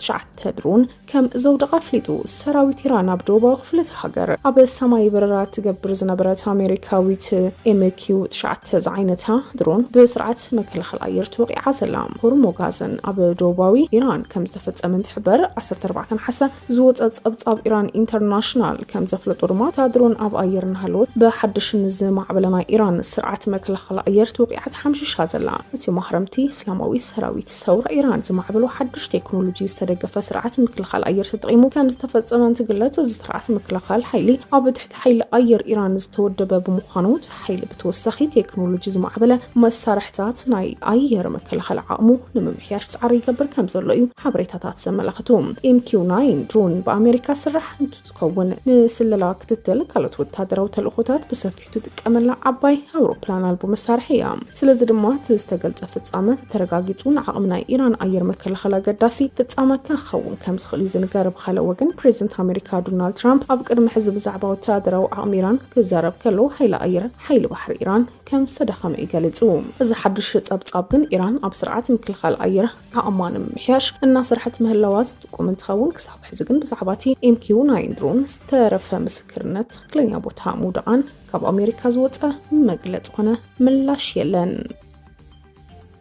أب تحيز يمن بستفدم متقعتي لعليشان شوحتن سواقعت في حتي تقتلهم علوم أب دوباوي معرابي يمن أب جزات تحيز أب زركب جنبار على بار خبز حلف سلسلة معلتات بسخير وتهدر ومتقعتي بوحدو إشران شوحتن سواقعت حتي كم استغتلوا 10 تشعتن كالوتن دما كم زو أصلوا مسمن استسلف حيل تحت قام ومافليت تي وجه أب جنبار على بار كم سخير بمجلات از خبابي أب تحيز أب زركبون عمتها زقت الجونت تاست زتل على تدقاقم وتهدر قصاص الرأي الخباب إيو كم مجلة تحيل دماء أبز سلسة معلتا صغت على متقعتي أبلات من الشحة تزخونوا لعلي إسران شوعتن سبات قتلهم 10 تشعت دماء وصلهم أبتوق وتهدرا وين مخاين حتي بحوي دماء تقات إلى نزلوات وتهدرا وحيلين National Resistance Forces بحالن تتكون بأول بريزنتا وبيت مخرم مريحنة يمن طارق صالح كم زمن رح يفلت إذا حيلي أب يمن عن طهر تسكالة صحيلتات كاب زركبوا وجنات حدا يوم بوجن حتجن كساب حزب زعبات تباهيلو زلو متقعتي قدر زموت ويدما زوصلت واقعتي كم اون زودم وتادرا ومخاين زملكت وقعوا من لا شيء توحبن سلاززوم قدرتات كابتن منقسس تسلف وجن سوت مجلت ون زتوسدو طرحيوم بخال وجن دما بمنقسس زق قطعتر تلفزيون اسحواز وتصبصب وجلحتي ابوشت 10 معلتات 50 شوعتن تواقعتي قبري اكايدلوم اذا دما اب يمن توتادرا وقنطي ابسفلالي جنبارات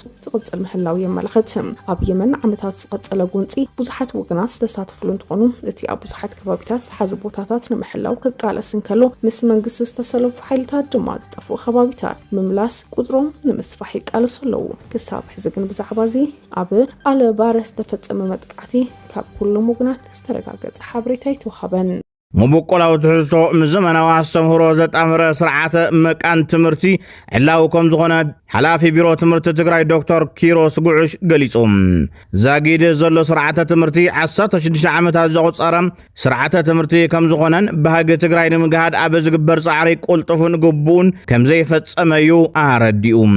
اتي سرعات تمرتي بعسر تربعات مهوران انفرستاتن سمويان استدالو خينو اوشتن اوزان سرخبت مكروهون اكاتيتيو نزا حدش سرعات تمرتي نمغرات يونيسيف $550,000 كوان تمدبه فيدرالو منغس إثيوبيا بزنبرو خلكلا بجت جن بيرو تمرتي تتقمو لمتن جنزب أستات كل $100,000 طرح مهانو دكتور كيروس قعش جنزيبوم بسنة فاينانس عاقمي حصرات حتمت سلزقات بوحد مصحف ورح مسكرم كل دشن عصاتات شعاتن أما تمرت كيد ممهار مستمهار كم زجمر دما أفلي طلهم أبتي سرعات تمرتي جبر جب زبها الحدش عين تمرتي نحمشاي كفل الزكاة تقوينو كاب سالساي كفل تحجز وهاب زنبرق أم حرنيا تسريزو كاب شابعي كفل كجمر كم استوصنا بعلمية سرعات تمرت تبيرو ممر قبر مسكال قبر زابير أفليتهم تحدي سرعات تمرتي كاب وصاها قرات تمكرو زكاة تقوينو سنة مقبار كاب إيسيا معرينتن تحتاتنتن دما كاب هاقرات سكانديفيان سمينن معرابن أوروبا كم زكاة نمفلات تخايلوم أبا كلنا زبطات زركبا حزباوي بوليس تግራይ ናብ ግንባረካት ትእዛዝ ተዋሂቡ ኣብ ከተማ ለማጣ ዞባራያ ንዝርከቡ ኩሎም ኣባላት ፖሊስ ህጹጽ ኣኼባ ተጸዊዑ ናብ ግንባር ክኸዱ ጽኑዕ ዝኾነ መምርሒ እውን ተዋሂቡ በኣንጻሩ ድማ ካብ ክልል ክሳብ ጣብያ ዘሎ ማሕበር ፖሊስ ትግራይ መንግስቲ ዘቐመጡ ኣንፈት ምኽተት ተኸቲሉ ከዳሉ ድማ ኮሚሽነር ጀነራል ኮሚሽን ፖሊስ ትግራይ እውን ኣፍሊጡ ዘሎ እቲ ዝተዋሃበ መምርሒ ከም ዘመለኸቶ ዝኾነ ፖሊስ ናብ ግንባር ክኸይድ ጽኑዕ ትእዛዝ ተዋሂቡ ጸቕጢ ኣብ ታሕተዋይ ማሕበር ብተወሳኺ እውን ኣብ ማሕበር ወረዳ ቀበሌን ንስ ቀበሌታት ዝርከቡ ኣመራርሓ ካቢኔታት ብቐጥታ ካብ ላዕለዋይ በዓል መዚ ብዝተዋሃበ ጽኑዕ ትእዛዝ ድማ ቁልጡፍ ስጉምቲ ከይወስዱ እውን ተነጊርዎም ዘሎም ህጹጽ መምርሒን ኣፈጻጽማን ብዝምልከት ፖሊስን ካልኦትን ከባቢያዊ ማሕበራት ብመሰረተ ዝተዋሃበ ቅጽበታዊ ትእዛዝ እውን ብዘይ ዝኾነ ይኹን ምድንጓይ ከዋስኡ ጽኑዕ መጠንቀቕታ ተዋሂብዎም ዘሎ በብመድረኹ ዘለዉ ምይጣትን መነጽርታት ጭቡጥ ኩነታት ትግራይ ከባቢና ብዝግባእ ተረዲእና ካባና ትጽቢት ዝግበር ኩልን ምፍጻም ዝኽእል ዝተጣይሽናሉ ፖሊሳዊ ቁመና ዘጠናኽርዩ ዝብል ኣኼባውን ነይሩ ካብዚ ዝብገስ ድማ ዝተዋፈሩሉ ይኹን ኣብ ዝዋፈሩሉ ዓውዲ ህዝቢ ዝሕብን ዕማም ንምትግባር ከም ዝዳለው እውን ኣረጋጊጾም ኣለው እዚ ንምባል እውን ኣብቲ ዝነበረ ኣኼባ ኮሚሽን ፖሊስ ትግራይ ድማ እዚ ዝኾነ ትግበራ ናብ ተግባር ከቱ ከም ዘለዎ ኣመላኺቱ ላመነግሆ ኣብ ዞባ ሰሜን ወሎ ወረዳ ራያ ቆቦ ፍሉይ ቦታታት ዋልካ መንደርን ከባቢ ጮቢ በርን حيلتات صمدا ويدم عطوات فانون عطوات حوحتن ኣብ ልዕሊ ሰራዊት ምክልኻል ኢትዮጵያ ሰፊሕ መጥቃዕቲ ከም ዝኸፈቱን ካብቲ ቦታ ዝበፅሑና ሓበሬታታት የረድም እቲ ላመንጎ ዝተጀመረ ብከቢድ ብረት ዝተሓገዘ ውግእ ኣብቲ ከባቢ ዓብዪ ስግኣት ፈጢሩ ዘሎ እንትኸውን ክልቲኦም ወገናት ኣብቲ ቦታ ተወሳኺ ሓይሊ እናኣከቦ ከም ዝርከቡ ይግለጽ ኣሎ ክብል ገሊጹ ኣሎ إذا كم زيلن هالو سراويت تجري كل التشح ماي لستوعيزو تارجت فليز عنو عزيز منا ومسائل كم زونا نترجاجيت علام سراويت تجري كاب 300 كسب 500 كيلومتر زوج عز مسائل كم زونا نكسب زبز عن حقوان تخان حج دم أديس أبابان بيشوفتن قالت وتهدروا مأخلات بالسجنان كأنه زخائل ناينا وحر حقات مسائل مو نانو سب سلطان بالسجناب كبير إنقاذ كم زأتهم تحبيرهم كاب سلطاني إلا كم زلا قديمو زعمنا سرعة بالسجنان يتسفى أورز تكالات تجري عنيو كهدم كم زخائل داتا جلس عز عن حين تقون تجري دماته ببلسجنا زت حسب سيران مكلخال كل تشح مايلس زوج عز مسائل كم زونا نتن عبارات كلا زلو سب سلطان بلسجنا دك أس كم زعبي يومن تفليتو علام سراوي تجري بزك أربع أوانات كاب تشاينات أرا درون تكنولوجي ببزح كم زأتوا زجلس أخل فلاتنا أتابق قليلو كاب بوتا زنك أساقص أرا درون تكنولوجي دمان نحدو واقعو $3,000 كم زخانة زترخب حبريتا يرد تجري قوام زخانة زمناو أرا درونات زتخالت تتكون تمام بزقربا زأتوتهم بقليلو زنك أساقصو أرا درونات جن باش حسقط أرا كم زخانة أيون أتي زترخب حبريتا جليس زلام እዚ ከም ዘይለን ሃለወ ኣብ ሙሉእ ትግራይ ዘለው ህዝባዊ ፖሊሳት ትግራይ ንመኸተ ድልዋት ምዃኖም ከም ዘረጋገጹ ዝተገለጸ እንትኸውን ኣርሚ 72 እውን ዳግማይ ከም ዝተመስረተ ተሓቢሮም እቲ ዘበት ንብሔራዊ ብርሰት ብዝብል መሪሕ ቃል ዝቕጽል ዝነበረ ዘተ ኣብ ኩሉ ከባቢታት ትግራይ ዝርከብ ፖሊስ ሓይለ እውን ዝተኻየደ እንትኸውን ህዝባዊ ፖሊስ ከተማ ሽረ እንዳስላሰ ታሕታይ ቆራሮን ዞባ ምዕራብን ኣብ ዝተኻየዱ መድረኻት ህዝቢ ዘበት ንብሔራዊ ብርሰት ንተግባራውነቱ ኩሉ ካብኦም ዘድሊ ከም ዝሰርሑ ኣረጋጊጾም ኣለዉ ኣብቲ እዋን ዝተረኸቡ ኮሚሽነር ጀነራል ኮሚሽን ፖሊስ ትግራይ ይሕደጎሱ እዮም ከም ዝበልዎም ኣብ ህዝቢ ትግራይን ጸላሊ ዘሎ ናይ ሃልዋትን ድሕንነትን ኣባላት ፖሊስ ከም ህዝቦም ካብኦም ዝድለ ኩሉ ንኽሰርሑ ድልውነቶም ካረጋግጹ ጸዊዖም ኣብቲ እዋን ምይይጥ ዝተረኸቡ ኣመራርሓን ኣባላትን ፖሊስ ብወገኖም ከም ክልል ሓልሓሊፎም ዝረአዩ ክፍተት ክስተኻኸሉን ክእረሙን ርእቶታት ድሕሪ ምሃቦም ካብ ህዝብን መንግስትን ንዝቐርብ ናይ ምኸተ ጻውዒትን ደጀንን ግንባርን ንኽጠናኸርን ካብኦም ዝድለ ኩሉ ንምፍጻም ድልዋት ከም ዝኾኑን ኣብ ዝተመደብዎ ከም ዝሰርሑ ኣብ ሓደ ምርድዳእ ከም ዝተበጽሐ ተፈሊጦም እዚ ከም ዘይለን ሃለወ ብልጽግና በዝሒ ዘለወን ድሮናት ናብ ትግራይ ልኢኾ ከም ዘሎን ልዑል ጥንቃቐ ከም ዘድለን ተገሊጾም ብፍላይ ብዞባ ደቡብ በዝሒ ድሮናት ብልጽግና ተዋፊረን ስለ ዘለዋ ሰራዊት ትግራይ ኣብ ዝገብሮ ምንቅስቓስ ልዑል ጥንቃቐ ክገብር ከም ዝግባእ መጠንቀቕታ እናተዋሃበ ይርከብ ናይ ደቡብ ግንባር ናይ ኮሚኒኬሽን ሓላፊ ዝኾነ ተመስገን ዳዊት እውን ከም ዝክብል መጠንቀቕታ ሂባ ኣሎ ህፁፅ ሓበሬታ ሎሚ ነሐሴ 9/2018 ዓ.ም ካብ ባህር ዳር ናይ ድሮን ናቁታታት ዝተበገሳ ድሮናት ኣብ ከባቢታት አላማጣ ኮረም ወጅራት ዛታን ከባቢኡን ይንቀሳቐሳ ስለ ዘለዋ ልዑል ጥንቃቐ ይገበር ክብል መልእኽቶም ሓላሊፉ ኣሎ ኣብ እዋን ጆኖሳይዳዊ ኩናት ትግራይ ተጋሩ ካብ ትግራይ ወፃውን ብዙሕ ግፍዕታት ከም ዝተቐበሉ ዝዝከር እዩ ካብኣቶም ሓደ ምዃኑ ዝዛረብ ትግራዋይ ዝተኣሰረሉ ኩነታት ብኸምዚ ይገልጾም በጣም ብዙ ከፍያለሁ ጊዜው የእብደት ለኔ የእብደት ጊዜ ነው የምለው በተለየ ሁኔታ ምረግመው ወቅሶም አካል የለም ሁሉም ሰው ያበደበት አንድ ጊዜ አቡነ ማርቆስ አራተው በየተራ እንበድ ያሉበት ጊዜ ነው ሁሉም አንድ ላይ ስላፈደ እና በወቅቱ ለምሳሌ እኔ ታስሬያለሁ የታሰርኩት ባለቤቴ ታሞ ሆስፒታል ተኝታ ሆስፒታል አድሬ የህክምና የምርመራ ውጤት 7 ሰዓት ላይ ከሆስፒታል ስለምቀበል በመሃል ላይ ባለች አንድ ሰዓት ልጆቼን አይቼ ለመግባት ቤቴ ሄጄ ነው የታሰርኩት ሚስቴን አላስታመምኩም ከፍያለሁ ማለት ነው ሚስቴ ታማ ከሆስፒታል ወጣ መራመድ ያቃታት መተንፈስ ያቃታት እስር ቤት ፖሊስ ጣቢያ መጣ ጠይቃኛለች በጣም በህይወቴ በጣም ዲስአፖይንትድ የሆንኩበት ቀን ነው ቅሬ የተሰኘሁበት ቀን ነው እሱ የእውነት በሌላው በሙሉ በመታሰር በመናምን ኮምፕሌን አላረኩ ባለቤቴን የምርመራ ውጤቱን ስላላደረስኩላት በጣም ቅር ብሎኛል በመሃልም ወጥቼ ባለቤቴን እንድጠይቃት አይቻት እንድመለስ ጠይቄ ነበር ፖሊሶቹ በጣም ጨዋዎች ናቸው የእውነት እኔ ስለሁሉም ፖሊስ አድማወራው እኔ ጋር ስለነበሩ ፖሊሶች እኔ ስላነጋግራቸው ስለነበሩ ኃላፊዎች ጭምር ነው ምናምን በጣም ጨዋዎች ናቸው አሁን ባለው ሁኔታ ይቸግረናል ምቻል ከሆነ ሌላ መንገድ እንዴት እንደምቻል እንሞክራለን ግን አሁን ይዘን መውጣት ያስቸጋሪ ነው ብሎ ለማሳመን ካብቲ ኣብ አዲስ አበባ ኮይኑ ኣብ ኡስር ዝሕለፈ ገልፍዒ ብዝያዳ ድማ በዓልቲ ቤቱ ንሕክምና ሪፈር ተባሂላ እንተኾነ ግን ካብ አዲስ አበባ ምውፃእ ከም ዝተኸልከለት እዩ ብጓሂ ዝዝክሮም ከዛ በኋላ